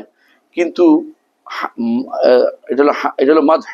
আর হাম যখন হয়, হাম যখন হয় তখন অর্থ হলো যাকে অন্তর থেকে ভালোবেসে এবং যাকে সম্মান করে এবং যাকে মর্যাদা তুলে ধরে, আপনার অন্তরের ভিতরে মর্যাদা আছে, এটা তার উত্তম গুণগুলি উল্লেখ করার নাম হচ্ছে হামদ। বুঝছেন কিনা পার্থক্য? বুঝছেন দুটোর মধ্যে? একটা হচ্ছে অন্তরের ভালোবাসা, অন্তরের মহব্বত, অন্তরের বড়ত্ব দিয়ে আসে, এটা হলো হাম। আর যেটা এমনি মানুষ করে, প্রশংসা করে সাধারণত, এটা হলো মাদহ এবং এটা হলো সানা। এটা দুনিয়ার মানুষ হইতে পারে। এই জন্য হাম শুধুমাত্র আল্লাহ রাব্বুল ইজ্জতের জন্য খাস, তিনি তার জন্য হামদ করা হয়। দুনিয়ার মানুষ একে অপরকে মাদহ করে, কিন্তু হাম যখন হয় তখন এটা আল্লাহর জন্য খাস হয়ে যায়। এই জন্য শুধু প্রশংসা অনুবাদ করলে এটা আসে না। এই জন্য আমার আব্বা সবসময় অনুবাদ করতেন হামদ জাতীয় প্রশংসা বলতেন, কারণ এটা রিয়াই ভিন্ন, এটা এটা নীতি ভিন্ন। তো এটা বলতেন যে হাম জাতীয় প্রশংসা তিনি বলতেন। কেন? তাদের শুধু প্রশংসা না, এটা ভালোবাসা অন্তর থেকে আসে এবং এটা পরিপূর্ণ ভালোবাসা মর্যাদা দিয়ে যেটা বলা হয় এটা হাম। এই জন্য যখন একজন মানুষ বলে সালাতের মধ্যে আলহামদুলিল্লাহ রাব্বিল আলামিন, আল্লাহর জন্য ভালোবেসে মর্যাদা দিয়ে এবং তাকে বড়ত্ব ঘোষণা করে, তখন তার জন্য প্রশংসা করা হচ্ছে, এটা মনে রাখতে হবে। শুধু প্রশংসা করছি তা নয়, অর্থাৎ এটা অনবরত আল্লাহ তাআলা প্রশংসা করে হামদকে। এই জন্য আলহামদুলিল্লাহ এটা কি উত্তম জিকির না দোয়া? লা ইলাহা ইল্লাল্লাহ উত্তম উত্তম জিকির, আর আলহামদুলিল্লাহ উত্তম দোয়া। বুঝছেন তো? এর উত্তম, এটার মাধ্যমে আপনার চাওয়া হয়ে যাচ্ছে, তাকে ভালোবেসে যখন কিছু চাইছেন। ভালো চাওয়া দুই রকম আছে, একটা হচ্ছে প্রশংসার চাওয়া, আরেকটা হচ্ছে প্রার্থনা দিক দেওয়ার চাওয়া। আপনি যে অনবরত প্রশংসা করতে থাকেন কারো, এটাও কিন্তু তার কাছে এক ধরনের প্রশংসা, যে সে আমার কাছে এত প্রশংসা কেন করছে, কিছু একটা চাই এর মধ্যে। আল্লাহ তাআলা খুশি হন যখন তার প্রশংসা বেশি হয়। এই জন্য দেখেন রাসূলুল্লাহ সাল্লাল্লাহু আলাইহি ওয়াসাল্লাম তিনি বলেছেন যে ইয়ার মধ্যে আরাফার মাঠে আমরা কি বলবেন, কি বলি আমরা? লা ইলাহা ইল্লাল্লাহু ওয়াহদাহু লা শারীকা লাহুল মুলকু ওয়া লাহুল হামদু ওয়া আলা কুল্লি শাইইন কাদির। এর মধ্যে কোনো চাওয়া নেই, শুধু প্রশংসা। আবার যখন আপনি দেখেন এর মধ্যে যখন দাঁড়াই এই মারওয়াতে সাফাতে, তখন কি বলি? লা ইলাহা ইল্লাল্লাহু ওয়াহদা নাসারা আবদা আনজাযা ওয়াদ হাযামাল আহযাব ওয়াহদা লা ইলাহা ইল্লাল্লাহু মুখলিসান লাহু দ্দীন। বলছি না লা ইলাহা ইল্লাল্লাহু ওয়াহদাহু লা শারীকা লাহুল মুলকু ওয়া লাহুল হামদু ওয়া লা কুল্লি শাইইন, একটু চাওয়া নেই, শুধু তার প্রশংসা করে গেছি। আর প্রশংসা করার মাধ্যমে যে চাওয়াটা, এটা খুব বড় চাওয়া হয়, আর যেটা সরাসরি চাওয়া হয় এটা ছোট চাওয়া হয়। এই জন্য বেশি বেশি প্রশংসা করাটা আল্লাহর কাছে বেশি প্রিয়। নিজে এই জন্য আল্লাহ তাআলা নিজে হাম কোরআনে কারিমে বিভিন্ন জায়গাতে সূরার শুরুতেই বলছেন আলহামদুলিল্লাহ, এখানে আবার বলছেন সূরা কাহফের শুরুতে আলহামদুলিল্লাহ ইল্লাযী আনজালা আলা আবদিল কিতাব, আবার অন্য জায়গাতে বলছে আলহামদুলিল্লাহ ফাতিরিস সামাওয়াতি ওয়াল আরদ জাইল মালাইকাতি রুসুল উলি আজনিহাতি মাসনা ওয়া সুলাসা ওয়া রুবা। এভাবে আল্লাহ তাআলা অনেকগুলো সূরার শুরুতে হাম দিয়ে শুরু করেছে, কারণ তিনি হাম তার কাছে বেশি প্রিয়। এই জন্য মুহাম্মদুর রাসূলুল্লাহ সাল্লাল্লাহু আলাইহি ওয়াসাল্লাম তিনি আল্লাহর কাছে বেশি প্রিয়। এই জন্য আল্লাহ যত হামদ করবে, রাসূলুল্লাহ সাল্লাল্লাহু আলাইহি ওয়াসাল্লাম হাশরের মাঠেও যখন কেউ কথা বলার সাহস করবে না, রাসূলুল্লাহ সাল্লাল্লাহু আলাইহি ওয়াসাল্লাম নিজে গিয়ে আল্লাহ তাআলা আরশের নিচে সিজদায় পড়ে যাবেন এবং তিনি আল্লাহর এমন কিছু প্রশংসা করবেন, হাদিসে আসছে এইভাবে, আমি তার এমন কিছু হামদ প্রকাশ করবো, হামদ শব্দ আসছে, যে আল্লাহ তাআলা তখন বলবেন তোমার আপনার মাথা উঠান, আপনি চান আপনাকে দেয়া হবে, আপনি মাথা উঠান, আপনি চান আপনাকে দেয়া হবে, এবং আপনি সুপারিশ করেন, আপনার সুপারিশ গ্রহণ করা হবে, আপনি বলেন আপনার কথা রাখা হবে। তখন রাসূলুল্লাহ সাল্লাল্লাহু আলাইহি ওয়াসাল্লাম বলবেন যে মানুষের মধ্যে আপনি ফয়সালা করে দিন, তখন আল্লাহ তাআলা মানুষের মধ্যে ফয়সালা করে দিবেন। সেখানেও হামদের কথা আসছে। এর অর্থ হচ্ছে হাম লাহুল হামদু ফিল উলা ওয়াল আখিরা, দুনিয়া আখিরাতে হাম। এমন কি জান্নাতে যখন সব শেষে যাবেন তখন কি বলবেন? ওয়া আখিরু দাওয়ানা আনিল হামদুলিল্লাহি রাব্বিল আলামিন। আখির দাওয়ানা, সর্বশেষ কথার দাবি হচ্ছে হাম শুধু আল্লাহর জন্য, এখানে চাওয়ার কিছু নেই, শুধুমাত্র তার প্রশংসা করা হচ্ছে। এই জন্য আল্লাহ তাআলা সবচেয়ে বেশি প্রশংসা আল্লাহর কাছে বেশি প্রিয়। এই জন্য সকালে বিকালে আলহামদুলিল্লাহ, হ্যাঁ সো আলহামদুলিল্লাহ আছে না, হ্যাঁ তাহমিদ, আল্লাহ তাআলা সবচেয়ে বেশি, হ্যাঁ তাসবিহ তাহমিদ তাকবীর এগুলি থাকেই সবসময়। এবং এটা সালাতের শুরুতে আছে, তাই না? এগুলি আমাদের হামদান কাথীরান তাইয়িবান মুবারাকা, এটা মাঝখানে আছে। আসলে হামদ আসলে এমন এক জিনিস, যেটা যত বেশি করবেন আল্লাহর জন্য, ততই আপনার জন্য আল্লাহ তাআলার মহব্বত, আল্লাহ তাআলা আপনাকে ভালোবাসবেন। এর বলছে আলহামদুলিল্লাহ আরসালা রাসূলাহু বিল হুদা। হ্যাঁ, পড়তে পারবা? চেষ্টা করতে পারি। পড়ো, বিসমিল্লাহ দেখি। বিসমিল্লাহির রাহমানির রাহিম। আলহামদুলিল্লাহিল্লাযী আরসালা রাসূলাহু বিল হুদা। রাসূলাহু বলতে কাকে বোঝাচ্ছে? মুহাম্মাদান সাল্লাল্লাহু আলাইহি ওয়াসাল্লাম। হ্যাঁ, বিল হুদা। বিল হুদা মানে হচ্ছে ইলমুন নাফি, মনে রাখবেন। হেদায়েত বলতে বোঝায় কোনটাকে? ইলমুন নাফি। কোরআনে কারীমে অনেক জায়গায় দেখবেন যে ওয়াল্লাযী আরসালা রাসূলাহু বিল হুদা ওয়া দীনিল হাক্কি লিইয়ুযহিরাহু আলা দীনি কুল্লিহি আছে না? তো এখানে বিল হুদা বলতে বোঝাচ্ছে ইলমুন নাফি। এইজন্য হেদায়েত কাকে বলে? ইলমুন নাফি। এটাকে হেদায়েত এইজন্য বলা হচ্ছে আল্লাহ সম্পর্কে কি করতে হবে? প্রথমে জানতে হবে, জানতে হবে। ইলমুন নাফি মানে উপকারী ইলম। ইলমুন নাফি থেকে উপকারী বিদ্যা, উপকারী বিদ্যা। আল্লাহ তাআলা তার রাসূলকে উপকারী বিদ্যা দিয়ে পাঠিয়েছেন। আর উপকারী বিদ্যার মধ্যে সর্বোচ্চ বিদ্যা কোনটা? আল্লাহ সম্পর্কে জানা, আল্লাহ সম্পর্কে জানা। এজন্য বিল হুদা, হ্যাঁ, ওয়াল ইলমুন নাফি। জি। ওয়া দীনিল হাক্কি। আর দ্বীনুল হক, দ্বীন হক হচ্ছে আমলুস সালেহ। দ্বীন হক হচ্ছে আমলুস সালেহ। কারণ দ্বীন হচ্ছে মেনে নেয়ার নাম। দ্বীন বলা হয় কোনো কিছু মেনে নেয়ার নাম। এজন্য ইয়াদিনুনা দীনাল হাক্কি, আল্লাহ তাআলা কোরআনে উল্লেখ করেছেন যে দ্বীন হককে মেনে নিচ্ছে না যারা, ওলা ইয়াদিনুনা দীনাল হাক্কি। কোরআনে কারীমে আল্লাহ তাআলা বলছেন যাদেরকে জিজিয়া কর দিয়েছে, কারণ তারা দ্বীন হককে মেনে নিচ্ছে না। তো দ্বীন হক হচ্ছে এইজন্য দ্বীন হক বলতে বোঝাচ্ছে কি? আমলুল সালেহ, নেক আমল, নেক আমল। তো আল্লাহ তাআলা কি নিয়ে পাঠিয়েছেন? তার নবীকে মুহাম্মদ সাল্লাল্লাহু আলাইহি ওয়াসাল্লামকে। এক হচ্ছে ইলমুন নাফি, একটা হচ্ছে আমলুস সালেহ। মনে থাকবে? একটা ইলমুন নাফি, একটা হচ্ছে আমলুস সালেহ। ইলমুন নাফি হচ্ছে উপকারী বিদ্যা, আর আমলুস সালেহ সেটা হচ্ছে, আর আমলুস সালেহ তো জানি আমরা কি? নেক আমল, সৎ আমল যেটাকে বলে, সৎ আমল। এই দুইটা জিনিস সবসময় মাথায় রাখতে হবে। এটা দিক তিনি কি করেছেন? হ্যাঁ, লিইয়ুযহিরাহু, লিইয়ুযহিরাহু আলা দ্বীনি কুল্লিহি। হ্যাঁ, লিইয়ুযহিরাহু আলা দ্বীনি কুল্লি, যাতে করে, হু অর্থ বলতে দিনকে, আল্লাহর দিনকে সমস্ত মতবাদের উপরে তিনি উপরে উঠাইতে পারেন। সেই মতবাদ তখনকার দিনে রাসূলুল্লাহ সাল্লাল্লাহু আলাইহি ওয়াসাল্লামের যুগে এই সমস্ত মতবাদগুলো ছিল কি? শিরিক, কুফর, ইহুদিবাদ, নাসারাবাদ, মাজুসিবাদ, সব এইবাদ কোরআন আল্লাহ উল্লেখ করছে এগুলিকে, তাই না? কোরআনে কারীমে আল্লাহ তাআলা 6টা দিনের কথা উল্লেখ করেছেন সূরা হাজের মধ্যে। হ্যাঁ, আল্লাহ তাআলা উল্লেখ করেছেন আয়াতুল ফসল বলা, এটাকে আয়াতুল ফসল।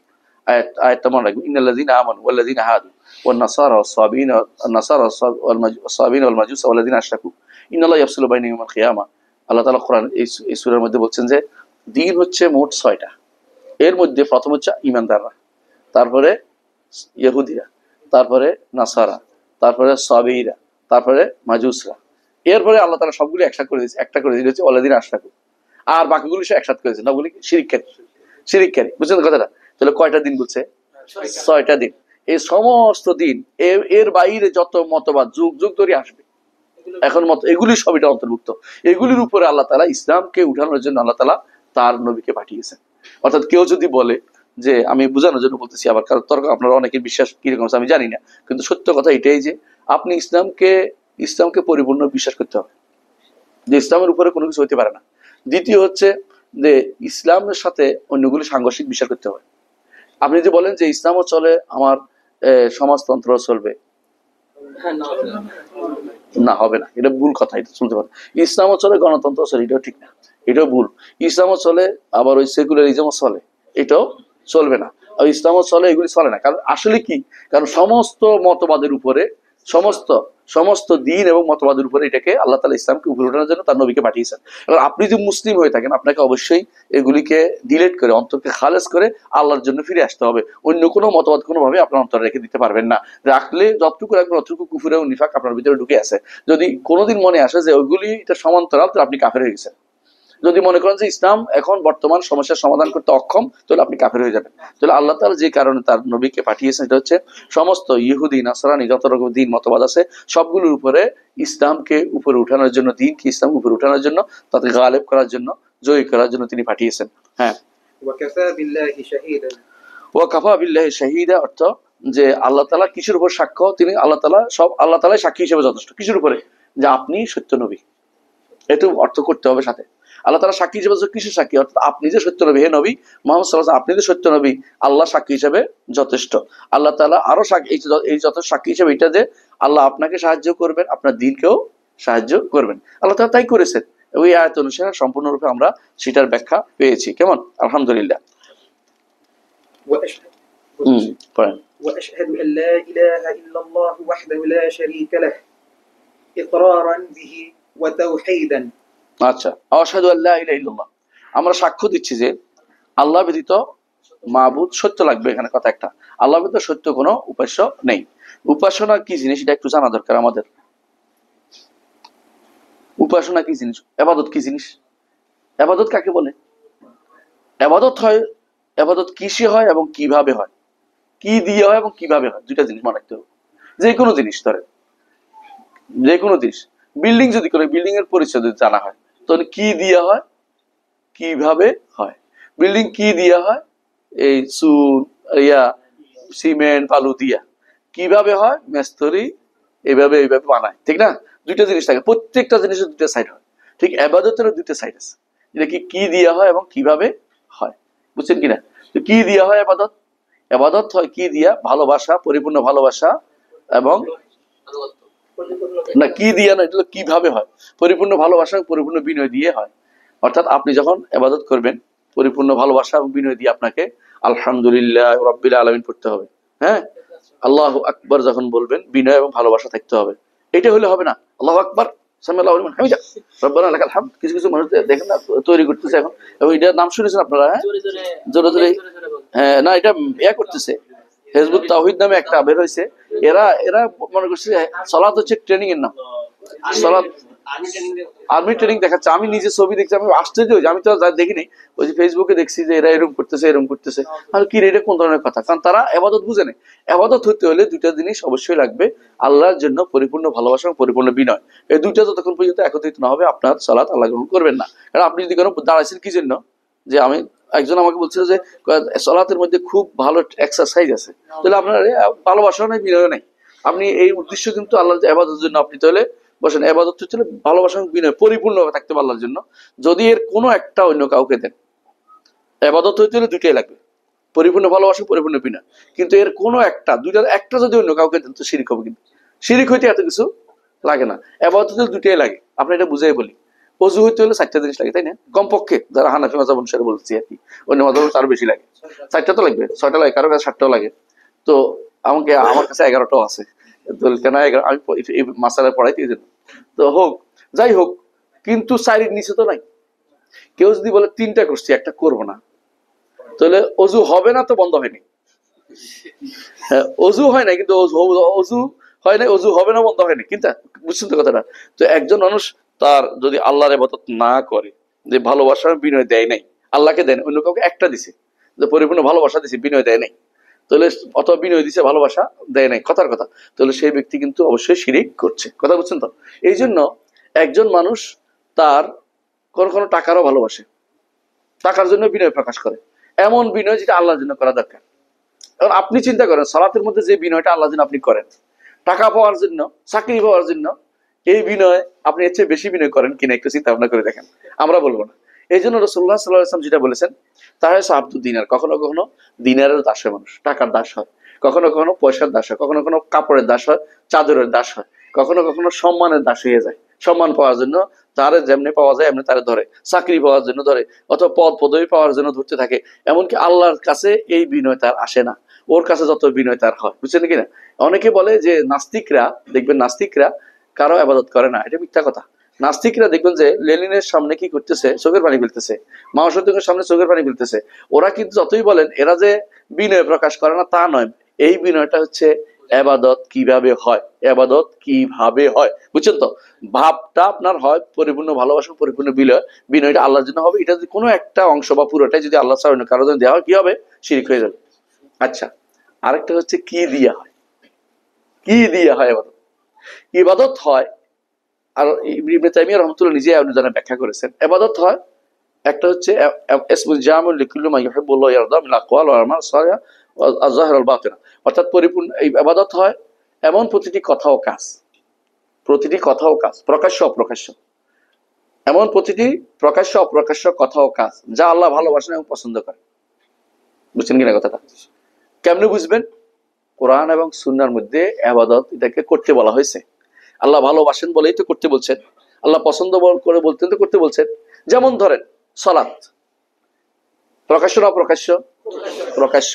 আল্লাহ করতে বলছেন, করেন, তাহলে এইটা দিয়ে ইবাদত করতে হবে, এইটা দিয়ে ইবাদত করতে হবে, তাই তো? আচ্ছা ধরেন ভালো, আল্লাহকে ভয় করা, প্রকাশ্য না অপ্রকাশ্য? অপ্রকাশ্য। কিন্তু কইছে কিনা আল্লাহ তাআলা বলছে কিনা, ফালা তাখাফু মুখাফুনি, তাদেরকে ভয় করো না, কাফেরদের ভয় করো, আমাকে ভয় করো। আল্লাহ বলছে কিনা, আমাকে ভয় করো। ফালা তাখশাউ ওয়াখশাউনি, তাদেরকে তাদের ব্যাপারে আশঙ্কা করো, আমার ব্যাপারে ভয়ের আশঙ্কা করো যে আমি তোমাদেরকে জাহান্নামে দিতে পারি। আল্লাহ বলছে কিনা। তো এখন খাসিয়া কার জন্য হবে? আল্লাহ, খাওয়াব আল্লাহর জন্য।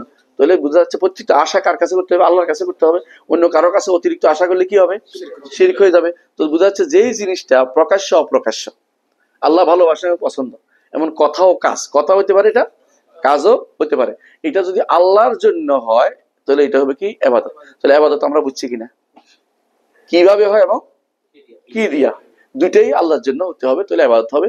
এর কোনো একটা সাইড বাদ গেলে এটা আল্লাহর জন্য হবে না। ধরুন আপনার পরিপূর্ণ ভালোবাসা একদম বিনয় দিয়েই আপনি হাত একটা রোদের মধ্যে উঠে রাখলেন 1 ঘন্টা, ইবাদত হইব? কারণ ওই দ্বিতীয়টা পাওয়া যায়নি। বিল্ডিং বানানোর মতো, বুঝেন না? বিল্ডিং বানানোর জন্য আপনি কিভাবে বানাইছে আপনি সব জানেন, কিন্তু সিমেন্ট আনলেন না, বালি আনলেন না, হ্যাঁ হ্যাঁ, আর রড আনলেন না, বিল্ডিং হয়ে যাবে? হবে না। এই জন্য কিভাবে হয়, কি দিয়ে হয়, এটা ইবাদতের জন্য একটা গুরুত্বপূর্ণ জিনিস। ইবাদত একমাত্র আল্লাহর জন্য যদি কোনো না করা হয় তাহলে সেটা এই শিরক হয়ে যায়। এই জন্য আপনার ইবাদতটা কাকে বলে এটা শিখলে আপনি অনেক কিছু দেখবেন যে দুনিয়ার মানুষ প্রবৃত্তির ইবাদত করে, কেউ প্রবৃত্তির ইবাদত করে, মনে যা চায় তা করে, কেউ কেউ স্বামীর ইবাদত করে, কেউ স্ত্রীর ইবাদত করে, কেউ ফুটবলের ইবাদত করে, করতেছে দুনিয়াতে। এখন কেউ কেউ এই পোশাকের ইবাদত করতেছে। যারা আজ পোশাকের পিছনে দৌড়াচ্ছে সারা দুনিয়াতে, এদের অধিকাংশ দেখবেন যে মহিলাদের অনেকেই এই বিভিন্ন রকমের নতুন নতুন এটা আসলে ওটার পিছনে ইবাদত লেগে আছে তার অন্তরের সাথে, অর্থাৎ তার অন্তর আল্লাহর চেয়ে বেশি ওগুলিকে ভালোবাসতেছে। এরা কিন্তু আল্লাহর ইবাদত হচ্ছে অন্যদেরকে বেশি ভালোবাসে। ইবাদত এইটার নামই সবচেয়ে বেশি বিনয় এবং ভালোবাসা যাতে একত্রিত হয় এবং এইটাই ইবাদত হয়ে যায়।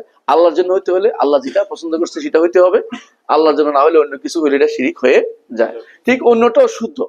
যেমন সালাতটা আপনি অন্য কারোর জন্য করছেন, পরিপূর্ণ ভালোবাসার বিনয় বাদেও করছেন, তাও শিরক হয়ে যায়। যাকাতটা আল্লাহ ওইরকম ভালোবাসা অন্য কারোর জন্য, ভয় পাওয়াটা এটাও যদি অন্য কারোর জন্য করে থাকেন আপনি ভালোবাসা বিনয় বাদেও, তো আপনি কি হয়ে যাবে? শিরক হয়ে যাবে। যে ব্যক্তি 5টা টাকা দিছে কোথায়? মাজারে, সে ব্যক্তি শিরিক কেমনে করলো বলেন তো?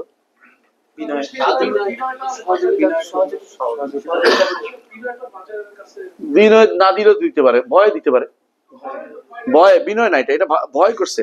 এই ভয়টা কার জন্য হওয়া দরকার? আল্লাহ জন্য দরকার। শুধু ভয় করছে কিন্তু বিনয় রাখে না, এখানে ভালোবাসা আসে নাই। সে ভয় করছে কি আমার গাড়ি উঠে দিতে পারে, এজেন্ট বলে না, এই 10 টাকা দিয়ে আস, ড্রাইভার বলে 10 টাকা দিয়ে আস, মনে করে যে 1 কোটি উঠে দিবে গাড়িটা, সে ভয় ভয় করছে। এই ভয়টা তার শিরকের ভিতরে লিপ্ত করে দিয়েছে, যদিও এখানে কি নাই? পরিপূর্ণ ভালোবাসা তার নাই।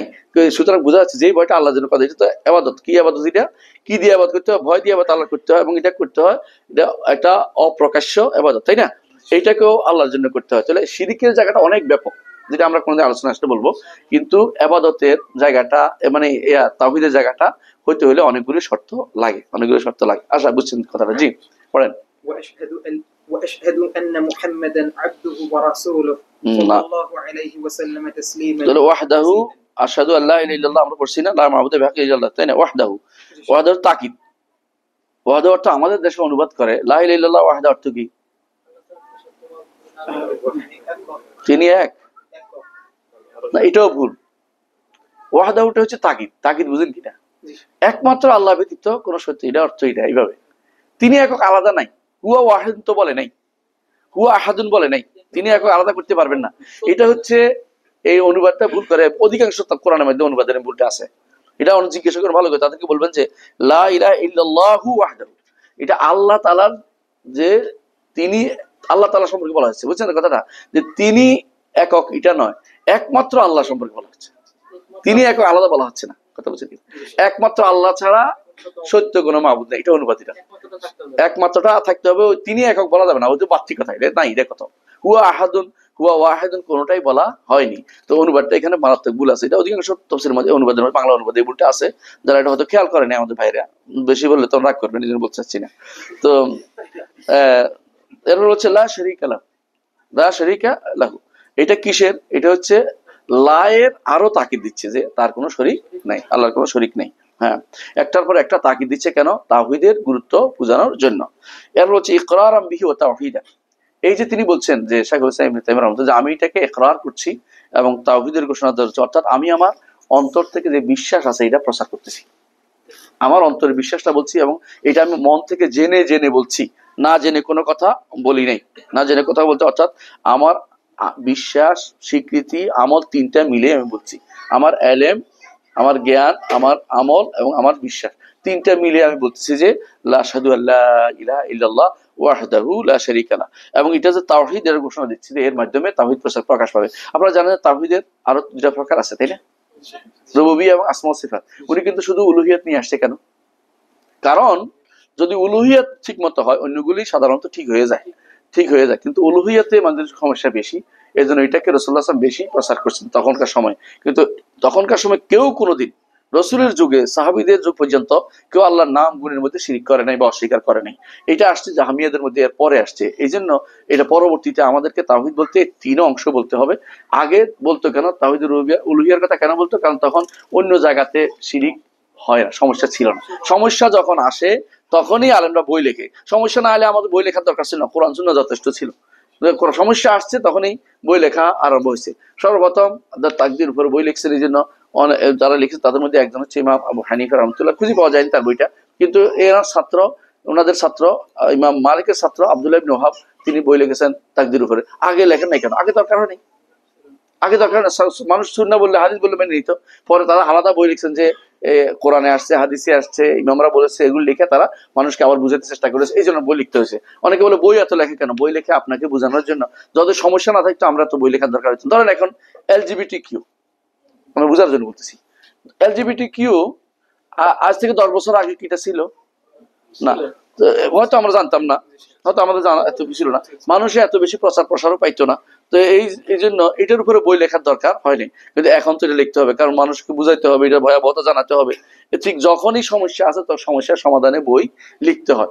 এই জন্য যেখানে যখন যেটা দরকার সেখানে সেটা লিখতে হবে, সেটাকে কোনোভাবেই নো করা যাবে না। আরেকটু বলি, যেমন ইমামরা কখনো এর আগে বলতেন না যে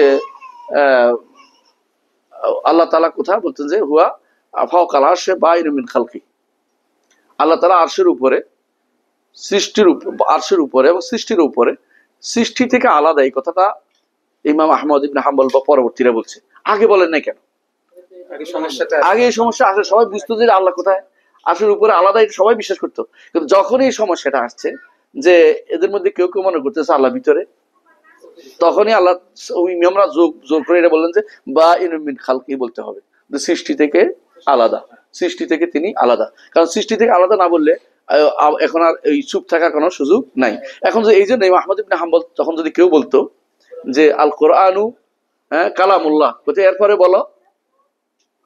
বলো কোরআন আল্লাহর কালাম, এরপরে বলবো না, বলছে এটা বেদাতি। আর তার উদ্দেশ্য এখন এইটা চুপ থাকার জায়গা নয়। এখন মানুষ মনে করতেছে কি? এখন মানুষ মনে করতেছে কোরআন সৃষ্ট, তোমাকে বলতে হবে গায়রে মাখলুক, কথাটা বলতে হবে। তো যখন সমস্যা তৈরি হয়, সমস্যাকে বন্ধ করার জন্য কিছু শব্দ সলভে সাইলেন্ট যুক্ত করতেন, সমস্যাকে বন্ধ করার জন্য, যাতে ভুল আকীদা প্রসার না পেয়ে যায়।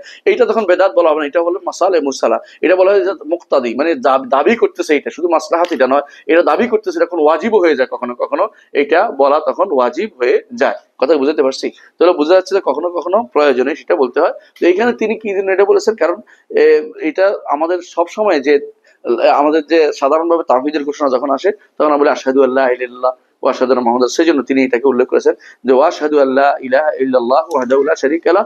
যেমন আমরা কোথায় বলি এটা, যখন তাসবিহর মধ্যে এটা বলি, হ্যাঁ, ওয়া ইকরারান বিহি ওয়া তাওহীদান ওয়া আশহাদু وأشهد أن محمدا عبده ورسوله صلى الله عليه وسلم تسليما مزيدا। আলহামদুলিল্লাহ। এখন আমরা দেখতে পাচ্ছি, আমরা সাক্ষ্য দিচ্ছি যে মুহাম্মদ সাল্লাল্লাহু আলাইহি ওয়াসাল্লাম আল্লাহর দাস, তাই না? দাস শব্দটি বলতে কোনো দ্বিধা করবেন না। দাস বুঝেন তো? দাস অর্থ গোলাম, দাস যার অর্থ হচ্ছে গোলাম। সাধারণত অনেকে গোলাম বলতে আবার খাদেমও বুঝে, ছেলেও বুঝে, খাদেমও বুঝে, ছেলেও বুঝে। যেমন বলে যে রাসূলুল্লাহ সাল্লাল্লাহু আলাইহি ওয়াসাল্লাম বলছেন ইবনে আব্বাস, ইয়া গোলাম ইন্নী ওয়াল্লিমুকা কালিমাত, হে গোলাম তোমাকে কিছু কালেমা শিক্ষা দেবো। এখানে গোলাম অর্থ কি? প্রিয় বৎস। বুঝে আসছে কথাটা? গোলাম, হ্যাঁ। তাহলে বোঝা যাচ্ছে গোলাম শব্দের কয়েকটা অর্থ হতে পারে, কিন্তু যখন দাস বলে দিবেন তখন আর অর্থ তৈরি করতে পারবে না। এই জন্য অনেক সময় পাকিস্তানিরা গোলাম আলী, আমরা বলতে গোলাম আলী জায়েজ নাই, কারণ আমরা তো আল্লাহর গোলাম, আলীর গোলাম না। হ্যাঁ, গোলাম মহিউদ্দিন রাখা জায়েজ নাই, কারণ আমরা তো আল্লাহর গোলাম, আমরা মহিউদ্দিনের গোলাম হতে যাবো কেন?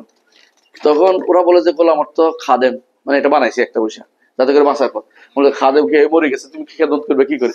অর্থাৎ তুমি আলীর খেদমত করতে পারবে না, না কবরের খেদমত করতে পারবে নাকি মহিউদ্দিনের খেদমত করতে পারবা? এগুলো বানানোর জন্য বানানো আর কি, একটা কথা তৈরি করে। তো মূলত এটা তাদের ভাষায়, উর্দু ভাষায় সাধারণত গোলাম বলতে কখনো কখনো খাদেম ব্যবহৃত, কিন্তু বাংলা ভাষায় গোলাম বলতে সাধারণত দাসে বোঝায়, দাসে বোঝায়। সেই জন্য আমরা আলহামদুলিল্লাহ দাসে অর্থ করি, কারণ বাংলা ভাষা আমাদের দাস শব্দটা আছে। আমরা আমাদের নবীকে দাস বলি। এই দাসটা হচ্ছে, এই দাসত্ব হচ্ছে সম্মানের, এই দাসত্ব হচ্ছে মর্যাদার, এই দাসত্ব হচ্ছে মর্যাদার। আল্লাহ তাআলা তার নবীকে এটা বলে উল্লেখ করেছেন। হ্যাঁ, এই দাসত্ব মর্যাদা, এটা হচ্ছে উইলিংলি দাসত্ব, উইলিংলি দাসত্ব গ্রহণ করা। আর একটা দাসত্ব আছে, মানুষের বাইরে কখনো যেতে পারে না। প্রত্যেকটি মানুষ কাফের, প্রত্যেকটি সৃষ্টি আল্লাহর দাস, প্রত্যেকটি সৃষ্টি আল্লাহর দাস। এই জন্য আল্লাহ তাআলা বলছে ইনকুল্লু মান ফিস সামাওয়াতি ওয়াল আরদি ইল্লা আতির রহমানি আবদা। আসমান জমিনে যা আছে সবই আল্লাহর দাস হইতে বাধ্য। দাস কেন বলছে? কারণ তারা আল্লাহ মনিবের নির্দেশ মানতে বাধ্য। তারা মরতে হয় কিনা, তাদেরকে দুনিয়াতে আসতে হয় কিনা, অসুস্থ হয় কিনা, এর অর্থ হচ্ছে তারা যতই চেষ্টা করুক না কেন দাসত্বের বাইরে তারা যেতে পারে না। এই জন্য ইবনে তাইমিয়া রাহমাতুল্লাহ একটা কথা বলেছেন যে সবচেয়ে বড় যে জিনিসটা এই বান্দার মধ্যে, যে কারণে তাকে তার দাসত্ব করতেই হয়, কোনো ব্যক্তি দাসত্ব থেকে মুক্ত না, এই কারণ হচ্ছে একটা হচ্ছে অভাব, তার মধ্যে অভাব আছে, বুঝতে পারছি, তার মধ্যে কি আছে? অভাব আছে। আরেকটা হচ্ছে আবেগ, তার মধ্যে আবেগ আছে, কারোর কাছে আবেগটা প্রকাশ করতে চায়। মানুষ যদি আবেগ প্রকাশ করতে না পারে তাহলে গুমড়ে মরে। দেখবো যে কারোর কাছে যাই কিছু বলতে পারতেছি না, হ্যাঁ, আর স্বামীর কাছে না বলতে পারলে আরো মন খারাপ হয়ে যায় স্ত্রীরা। তো স্ত্রীর কাছে মাঝে মধ্যে দুনিয়ার সব কথা বলে অন্তত হালকা হতে চেষ্টা করে। আবেগ আছে, তো আবেগটা প্রচার করার জন্য দুনিয়াতে বললো কোনো কোনো আবেগ আছে আল্লাহ ছাড়া কারোর কাছে বলা যায় না, একান্ত আবেগ। এবং মানুষের কিছু অভাব আছে যেগুলো আল্লাহর কাছে শুধুমাত্র পেশ করতে পারে, কারোর কাছে বলে কাজ হয় না। এই জন্য বান্দার অভাব আছে, আবেগ আছে, এবং বুঝছেন, একটা একটা এই দুইটা যদি কোনো কেউ, এই দুইটার কারণেই ইবনে তাইমিয়া রাহমাতুল্লাহ বলছেন কোনো ব্যক্তি দাসত্ব থেকে মুক্ত না। এখন কেউ যদি আল্লাহর একান্ত দাসত্ব করে, যে মেনে নিলাম আল্লাহ তিনি আমার রব, তাহলে সেই ব্যক্তি হচ্ছে সত্যিকারের আল্লাহর প্রিয় বান্দা। এটা হলো গর্বের একটা গর্ব, আমার গর্বের জায়গা, যে জায়গায় আমি আল্লাহ দাসত্ব করতে পেরেছি। আর যে ব্যক্তি দাসত্ব করতে চায় না কিন্তু আল্লাহ তার দাসত্বের বাইরে যেতেও পারে না, সেই ব্যক্তি হচ্ছে আল্লাহর দুর্ভাগা। যে ব্যক্তি আল্লাহর কথা শুনে নাই, দুর্ভাগা দাস, সে কোনো কাজে আসে না। এই দাসত্ব কিছু পাইতে পারে না। দাসত্ব তো সবাই করে বাধ্য, এই দাসত্ব জান্নাত পাবে না। কিন্তু যে ব্যক্তি উইলিংলি দাসত্ব করবে সেই ব্যক্তিটা পুরস্কার হিসেবে জান্নাত পাবে এবং আখিরাতে তার জন্য আল্লাহর নেয়ামত থাকবে। কথা বুঝতে পারছেন কিনা? তাহলে কিছু দাসত্ব আছে সম্মানের, এ রাসূলুল্লাহ সাল্লাল্লাহু আলাইহি ওয়াসাল্লামকে যে আল্লাহর দাস বলতেছি সম্মানের। আশহাদু আন্না মুহাম্মাদান আবদুহু ওয়া রাসূলুহু বলি না, কখন বলি? আত্তাহিয়ার মধ্যে। প্রতিদিন প্রতি সালাতের মধ্যে অন্তত বলা হয়, একবার তো বলতেই হয় প্রতি সালাতের মধ্যে, আর বেশি তো বেশি মাঝে মধ্যে আছে। এই দাসত্বের কথা আল্লাহ তাআলা কোরআনে কারীম বিভিন্ন জায়গাতে উল্লেখ করেছেন, বিশেষ করে উল্লেখ করেছেন কথা, তারপর কোরআন নাজিল হওয়ার জায়গাতে উল্লেখ করেছেন, এমনকি তিনি মেরাজের রাত্রিতে, ইসরা ও মেরাজের মধ্যে উল্লেখ করেছেন আমার দাসকে সফর করিয়েছি, উল্লেখ করেছেন, দাসের কথা উল্লেখ করেছেন, কারণ স্পেশাল দাস হচ্ছেন তিনি। এবং এইভাবে আল্লাহ তাআলা বিভিন্ন জায়গাতে সালাতে 9 বার বলতে হয়। এই দাসের কথা আমরা বারবার যে বলতেছি, এগুলি হচ্ছে আল্লাহ রাসূলের জন্য সম্মানের দাসত্ব, এগুলো দর্শনীয় দাসত্ব না। আল্লাহ তাআলা দাস যদি কেউ না হতে চায়, সে মানুষের দাস হবে, সম্মানের দাস না হলে অসম্মানের দাস হবে। কারণ সে দাসত্ব করতে বাধ্য, কারণ সে স্বয়ং সম্পূর্ণ না। ওয়াসাল্লাল্লাহু আলা শেখ সাল্লাল্লাহু আলাইহি ওয়া সাল্লাম তাসলিমান মাজিদান। সাল্লাহ অর্থ কি? আল্লাহ সালাত অর্থ কি? আহসানতা, উপরস্থ জগতে আল্লাহ প্রশংসা করা। সাল্লাল্লাহু আলাইহি অর্থ কি? আল্লাহ আপনি উপরে যারা আছে ফেরেশতা, তাদের কাছে আমাদের নবীর প্রশংসা করুন। আপনি দোয়া করতেছেন এটা। আর আমরা কি করি? অর্থ কি করি? অধিকাংশ অর্থ দুরুদ। আল্লাহ দুরুদ শব্দের অর্থ কিন্তু আপনি খুঁজে পাবেন না কোথাও। দুরুদ অর্থ আসলে রহমত, এটা ওই ফার্সি ভাষায় আছে, কিন্তু আল্লাহ আপনি রহমত দেন এটা না, এখানে হচ্ছে আল্লাহ প্রশংসা করেন। এই তাফসীর কোথায় আছে? ইমাম বুখারী রাহমাতুল্লাহ আলাইহি, ইবনে কাসিরও আছে, কিন্তু ইমাম বুখারী রাহমাতুল্লাহ উল্লেখ করেছেন প্রথমে, সেটা তিনি বলছেন আবুল আলিয়া রুফাই ইবনে মেহরান আর-রিয়াহি, তিনি বলছেন যে as-salatu মিনাল্লাহি সানা ফিল মালাকুতিল আলা, নবীর জন্য উপরে যারা আছে ফেরেশতাদের কাছে নবীর প্রশংসা করা। আপনি যদি কোনো নবীর উপরে একবার প্রশংসা করার দোয়া করেন আল্লাহর কাছে, আল্লাহ আমাদের নবীর জন্য আপনি সালাত পেশ করেন, অর্থাৎ আপনি আমার নবীর জন্য প্রশংসা করেন, আল্লাহ 10 বার আপনার কথা আলোচনা করেন। এই জন্য সবচেয়ে বেশি সম্মানের জায়গা হচ্ছে, সবচেয়ে বেশি দোয়া করতে হয় সালাত দিয়ে। এবং এই জন্য রাসূলুল্লাহ সাল্লাল্লাহু আলাইহি ওয়াসাল্লামের কাছে এক সাহাবী যখন বললেন, ইয়া রাসূলুল্লাহ, আমি আপনার কত সালাত পড়বো আপনার জন্য, কতটুকু? বলছে পড়তে পারো যতটুকু পারো। বলে অর্ধেক? বলে পুরা। বলে তাহলে আমি আর কিছু করবো না। তোমার চিন্তা করার দরকার নেই তাহলে। অর্থাৎ যত দোয়ার মধ্যে এটা বিশাল দোয়া, দেখি রাসূলের উপর বেশি বেশি করে দুরূদ পাঠ করা। কারণ আপনি যত বেশি দুরূদ বলতে সালাত পাঠ করা, কেন এটা যত বেশি পড়বেন তত আল্লাহ আপনার কথা স্মরণ করে। ফাযকুরুনি আযকুরুকুম, আমাকে স্মরণ করো আমি তোমাদেরকে স্মরণ করবো। সাধারণভাবে যখনই আপনি স্মরণ করেন, একটা হামদ করলেও সেটা কোথায় চলে যায়? আরশের সামনে চলে যায়, আরশের সামনে চলে যায়। আর এইটা যদি হয় 10 বার, আল্লাহ এইটা ফেরেশতাদের সাথে আপনার কথা আলোচনা করেন সাল্লাল্লাহু আলাইহি ওয়াসাল্লাম। আমরা বেশি বেশি এটা বলি। সর্বোচ্চ সালাতের মধ্যে সাল্লাল্লাহু আলাইহি ওয়াসাল্লাম সবচেয়ে ছোট, সবচেয়ে ছোট। এরপরে আছে দুরূদ ইব্রাহিম হচ্ছে একটু বড়, দুরূদ ইব্রাহিম বড়। হ্যাঁ, দুরূদ ইব্রাহিম মধ্যে অনেকে বলতে দুরূদ মধ্যে সালাম নাই, সালাম না থাকলে সালাম ভিন্ন জিনিস, দুইটা ভিন্ন, একটা এই সওয়াব একটা আরেক সওয়াব, দুইটাকে একসাথে করে জরুরি না। একসাথে করতে পারছি, সাল্লাল্লাহু আলাইহি ওয়াসাল্লাম সাহাবায়ে কেরাম বলতেন এটা, এবং এটা এটা হাদিসে শব্দে আসছে, এই জন্য আমরা সাল্লাল্লাহু আলাইহি ওয়াসাল্লাম বলি। এইটা একসাথে বলতে পারছি, কিন্তু তাই বলে দুরূদ ইব্রাহিমকে নাকিস বলার কোনো সুযোগ নাই। তথাকথিত কিছু মানুষ আছে যারা বলে দুরূদ ইব্রাহিম তো নাকিস, অর্থাৎ তিনি অসম্পূর্ণ, নিজেরা এখন সালাত বানাইছে বসে বসে, সালাতের উপরে বই লিখে বলছে, অত বানোয়াট হাদিস দিয়ে বই লিখে বলছে। তো এটা আসলে ভুল। হ্যাঁ, অর্থ ভিন্ন করে দিচ্ছে কেউ কেউ। হ্যাঁ, অনেকে এটাও জানে না। জি, তো সাল্লাল্লাহু আলাইহি ওয়া আলিহি ওয়া আলা আলিহি, তার পরিবার, পরিবার বলতে কাকে বুঝাইছে? আহসানতা, তার অনুসারী সবাই, এটা অর্থ। আরেকটা অর্থ হচ্ছে পরিবার বলতে তার সন্তান এবং তার স্ত্রীদের বুঝাইছে। দুটো অর্থ হইতে পারে, অর্থাৎ তার অনুসারী কিয়ামত পর্যন্ত যত মানুষ আসবে সবাই তার পরিবার অন্তর্ভুক্ত। এই জন্য যারাই আমরা সাধারণ হিসাবে সবাই আমরা যদি কোনো দোয়া করি, আমরা এই যে শেষ বৈঠকে দোয়া করি না, যে আমরা ঘুরে ফিরে দোয়াটা আমাদের প্রতি ফিরে আসে। হ্যাঁ, দোয়াটা আমাদের ফিরে আসে, আল্লাহুম্মা সাল্লি আলা মুহাম্মদ ওয়া আলা আলি মুহাম্মদ, আমাদের প্রতি আবার ফিরে। যারা রাসূল অনুসারী সবাই কিন্তু রাসূলুল্লাহ সাল্লাল্লাহু আলাইহি ওয়াসাল্লামের পরিবার অন্তর্ভুক্ত। এই জন্য যারা কাফের, রাসূলের পরিবারের মধ্যে যদি কেউ কাফের হয়ে যায়, সে কিন্তু এই দোয়া পাবে না। সাল্লাল্লাহু আলাইহি ওয়া সাল্লাল্লাহু আলাইহি ওয়াসাল্লাম কামা সাল্লাইতা আলা ইব্রাহিম আলা, শেষে কিন্তু আবার নিজের উপরও আছে, অর্থাৎ দোয়া বারবার আপনার উপরে ফিরে আসতেছে। তাহলে বোঝা গেল যে আল বলতে রসুলের পরিবার যেমন উদ্দেশ্য, তার স্ত্রীর উদ্দেশ্য, তেমনি হবে যারাই রাসূলুল্লাহ সাল্লাল্লাহু আলাইহি ওয়াসাল্লামের একনিষ্ঠ অনুসারী, তারাও এর অন্তর্ভুক্ত হবে, তারাও এই দোয়ার ভিতরে শামিল হবে। ও আসহাবিহি, আসহাব কারা? রাসূলুল্লাহ সাল্লাল্লাহু আলাইহি ওয়াসাল্লামের সাথীরা, যারা রাসূলুল্লাহ সাল্লাল্লাহু আলাইহি ওয়াসাল্লামকে ঈমান সহ দেখে ঈমান এনেছে, এক মুহূর্তের জন্য তিনি সাহাবী, এক মুহূর্তের জন্য তিনি সাহাবী। অথচ তাবী হওয়ার জন্য এই দেখা যথেষ্ট না, বরং কি করতে হয়? বর্ণনা করতে হয়, বর্ণনা করতে, পার্থক্য বিশাল। বর্ণনা করতে হয় না, তাবী হওয়া যায় না। এই জন্য ইমাম আবু হানিফা রাহমাতুল্লাহ আলাইহি যারা তাবী বলেন, তারা বলেন যে তিনি হাদিস বর্ণনা করছেন, কিন্তু একটা হাদিসের সহিহ সনদ দিয়ে সাব্যস্ত হয়নি, এই জন্য তাকে তাবী বলার এই সুযোগটা আসছে না। এবং তারা বলে দেখছেন, দেখলে কোনো বর্ণনা আসে দেখছেন, দেখলাম মানলাম, যেহেতু উনি 80 হিজরিতে তার জন্ম, তখনও সাহাবীরা প্রচুর পরিমাণে ছিলেন, সুতরাং তিনি দেখতেই পারেন। 80 থেকে 100 সাহাবায়ে কেরাম সর্বশেষ মারা গেছে 110-এ। এর অর্থ হচ্ছে তিনি দেখতেই পারেন, অসম্ভব কিছু না। কিন্তু রেওয়ায়াত সাব্যস্ত না হিসাবে তাবী হওয়াটা সুদূর প্রসারী। তারপরে কেউ যদি বলে জোর করে আমাদের মারামারি করতে রাজি নেই, যাই হচ্ছে তা বলুক, আমাদের কিছু আসে না। কিন্তু আসলে নিয়মে, মুহাদ্দিসদের নিয়মে তাবী হইতে হলে সাহাবী থেকে বর্ণনা থাকতে হবে, কিন্তু সাহাবী হওয়ার জন্য দেখাই যথেষ্ট।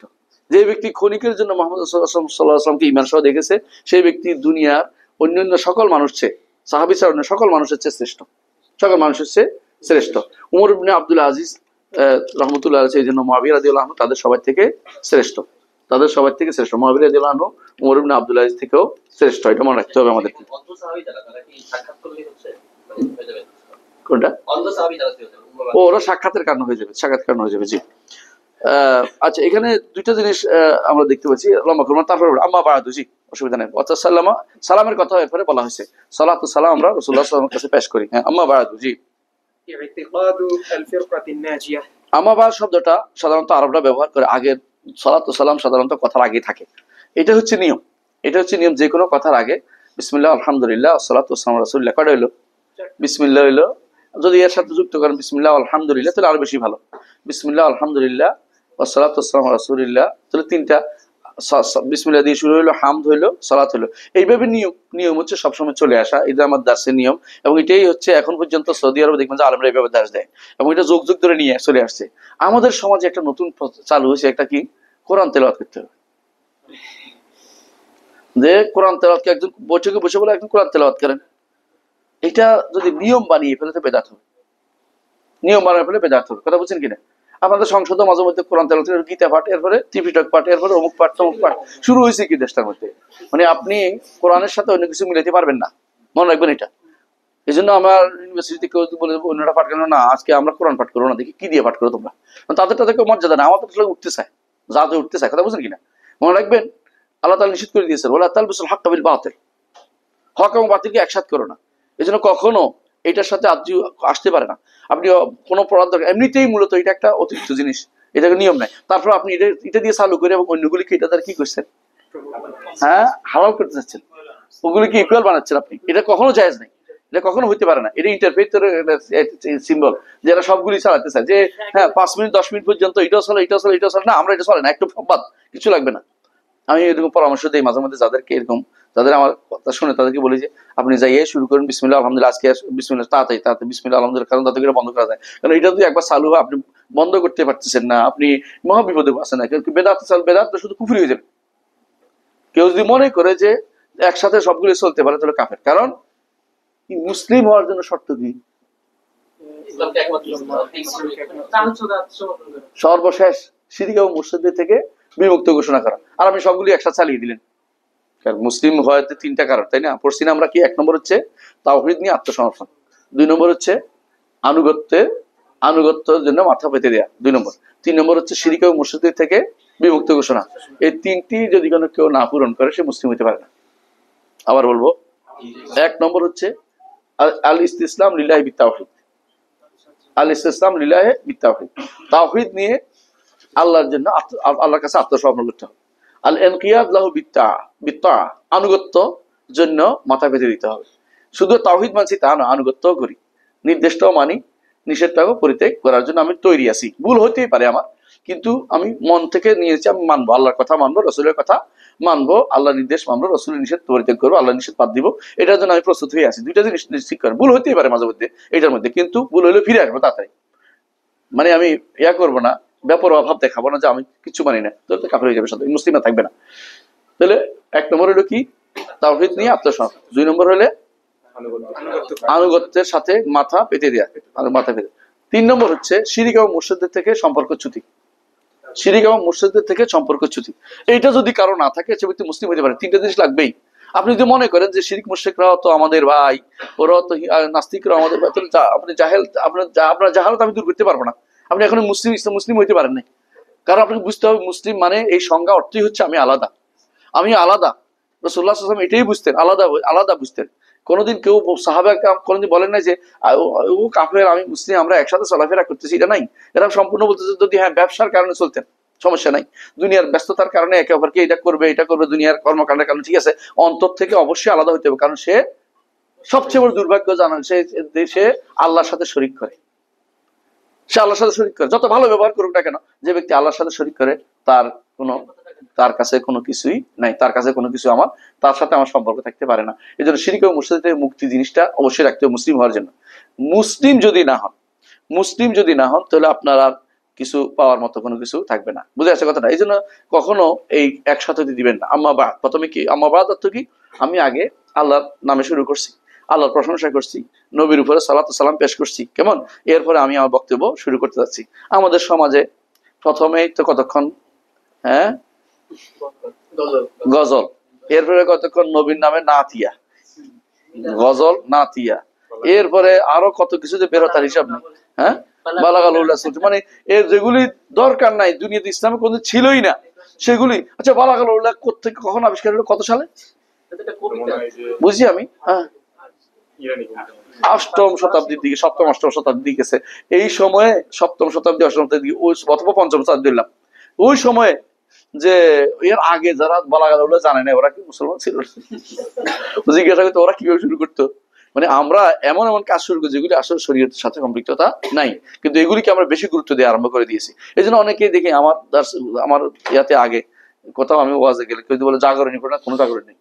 আমার আলহামদুলিল্লাহ কোরআন হাদিস আছে, জাগরণী বন্ধ করতো না, জাগরণী বলতে কিছু থাকে, এগুলো বুয়া, জাগরণী বলতে কোনো চালু করবেন না। বল না এগুলো নাই, ইসলাম এগুলি নাই। আপনি যদি কোনো গুনগুন করে রসুলের কথা বলেন, ভালো কথা, আপনি কোরআন দিয়ে পড়েন, হাদিসের মন মনে কথা বলেন, কিন্তু বসে বসে গান বানাবেন, ওরা কিন্তু শুধু গানেই থাকে, নামাজের মধ্যে আর নাই, কর্মের মধ্যে আর নাই। এই গানগুলি যে ব্যক্তি ইবনে কাইয়িম রাহমাতুল্লাহ আলাইহি বলেন, যে ব্যক্তি সিমা ইমানি, একটা হচ্ছে সামা, সামা বুঝেননি, সামা গান কয় না, আরবি শব্দ এটা, সামা অর্থ শোনা। তো যে ব্যক্তি ইমানি একটা শোনা আছে, সেটা কি? কোরআন শোনা।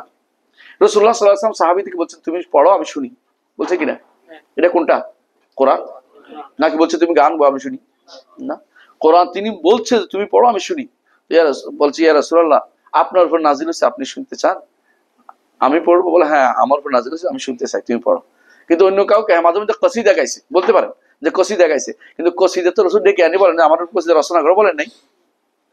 উনি এসে নিজের পক্ষ থেকে উল্লেখ গাইছেন এবং তিনি তাকে পুরস্কৃত করেছেন ভালো হওয়ার কারণে, সবাইকে পুরস্কৃত করেন নাই, বরং তিনি দেফা করার জন্য কবি রাখছেন, যে কবিদের বিরুদ্ধে কবি লাগাই দিয়েছেন তিনি, যে ওরা কাফেররা কি করে কবিতা গায়, তুমি কবিতা দিয়ে তাদেরকে জবাব দাও, জবাব দিচ্ছেন। কিন্তু তিনি কোনোদিন বলেন নাই যে আমার প্রশংসা 10টা কবিতা লিখে ফেলেন সবাই, বলেন নাই।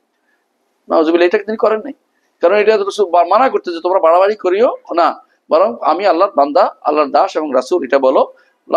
তোমরা কেন বাড়াবাড়ি করতে যাও, লা তুতরুনি কামা আতরাতিন নাসা ইবনে মারইয়াম, আমাকে বাড়িয়ে বাড়িয়ে ফুফি কথা বলিও না। অধিকাংশ যে সমস্ত আজকে রাসূলের নামে যে সমস্ত রচিত হয়েছে, বেশিরভাগের মধ্যে সমস্যা আছে। যেমন দেখেন কি বলতেছে, ফুল ফুটে হেসে বলে ইয়া রাসূলুল্লাহ, এটা কি সত্য কথা? মিথ্যা কথা। ফুল কোনোদিনে হেসে ইয়া রাসূলুল্লাহ বলেন নাই, এটা একটা মিথ্যা কথা চালু করে দিছে। এরকম বহু কিছু আপনি পাবেন যে রসুলের কাছে মন খুলে দেওয়া যায়, আপনি মন খুলতে পারবেন, কেমনে খুলবেন? তো আরো কত যে আছে, এগুলি বেশিরভাগই কিন্তু আপনি ভালো করে অর্থ দিয়ে খেয়াল করবেন, যেগুলি বলা যায় না। হ্যাঁ, একজন দেখলাম যে আমি সালাফি কনফারেন্সে গেছি, একজন এসে বলতেছে তিনি আমি একটা জাগরণী গাইবো, আমি জাগরণী যাই, আচ্ছা এমনি একটা গাই, এমনি গাইবের খাওয়া নাই, একটু গাই না, মানে কেন কেন বলতেছে, শুরু করছে কি যে আল্লাহর নাম প্রশংসা করতেছে, কি করতেছে যে যদি কোনোদিন পথ ভুলে যায় তাহলে হাত ছানি দিয়ে ডেকে না, হাত ছানি কেমন জানোস? হাত ছানি চিনোস? না, হাত তো বুঝেন তাই না, থানি দিয়ে বুঝেন, থানি অর্থ 2 নম্বরই করা, ওই যে প্রেমিক প্রেমিকাকে অভিসারে ডাকে। আমি বললাম তুমি এটা কেমনে কইলে, আল্লাহ কি তোমাকে হাত ছানি দিয়ে ডাকবে? আমি তো বুঝি না, বুঝি তো মানা করছি প্রথমে যে তুই গান গাইস না, তুই গান গাই এখন আমার কি ভালো, আমার সামনে এটা গাওয়া হয়েছে, তুই তো আমার বিরোধী করছিস এখন। বুঝছেন কথাটা?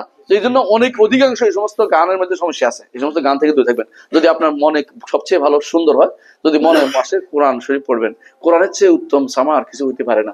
রাসূল নিজে বারবার বলছেন হাসিনুল কোরআন আসবে আসওয়াতিকুম, কোরআনকে উত্তম স্বর দিয়ে তোমরা সুন্দর করে দাও, সুন্দর করে এবং বলছে মাল্লামে তাগান্না বিল কোরআন ফালাইসা মিন্না, যে ব্যক্তি কোরআন দিয়ে সুন্দর করে সুর দিয়ে না পড়বে সে আমার উম্মতের না। কোরআন কিভাবে পড়বেন? আবার আলহামদুলিল্লাহ রাব্বিল আলামিন, না, কোরআনকে সুন্দর করে মন থেকে আলহামদুলিল্লাহ রাব্বিল আলামিন সুন্দর যেমনি করা যায় সেভাবে পড়া নির্দেশনা আমাদের রয়েছে, সেভাবে আমাদেরকে পড়তে হবে। রাসূলুল্লাহ সাল্লাল্লাহু আলাইহি ওয়াসাল্লাম জন্য সুন্দর কোরআন শুনতেন এবং তিনি এটাও বলেছেন, রাসূলুল্লাহ সাল্লাল্লাহু আলাইহি ওয়াসাল্লাম হাদিসে এটা আসছে, রাসূলুল্লাহ সাল্লাল্লাহু আলাইহি ওয়াসাল্লাম হাদিসে এটা আসছে যে আল্লাহ তাআলা নবী যেই শটটা সুন্দর করে পড়ে কোরআনের, এটা আল্লাহ তাআলা সেটা শুনেন।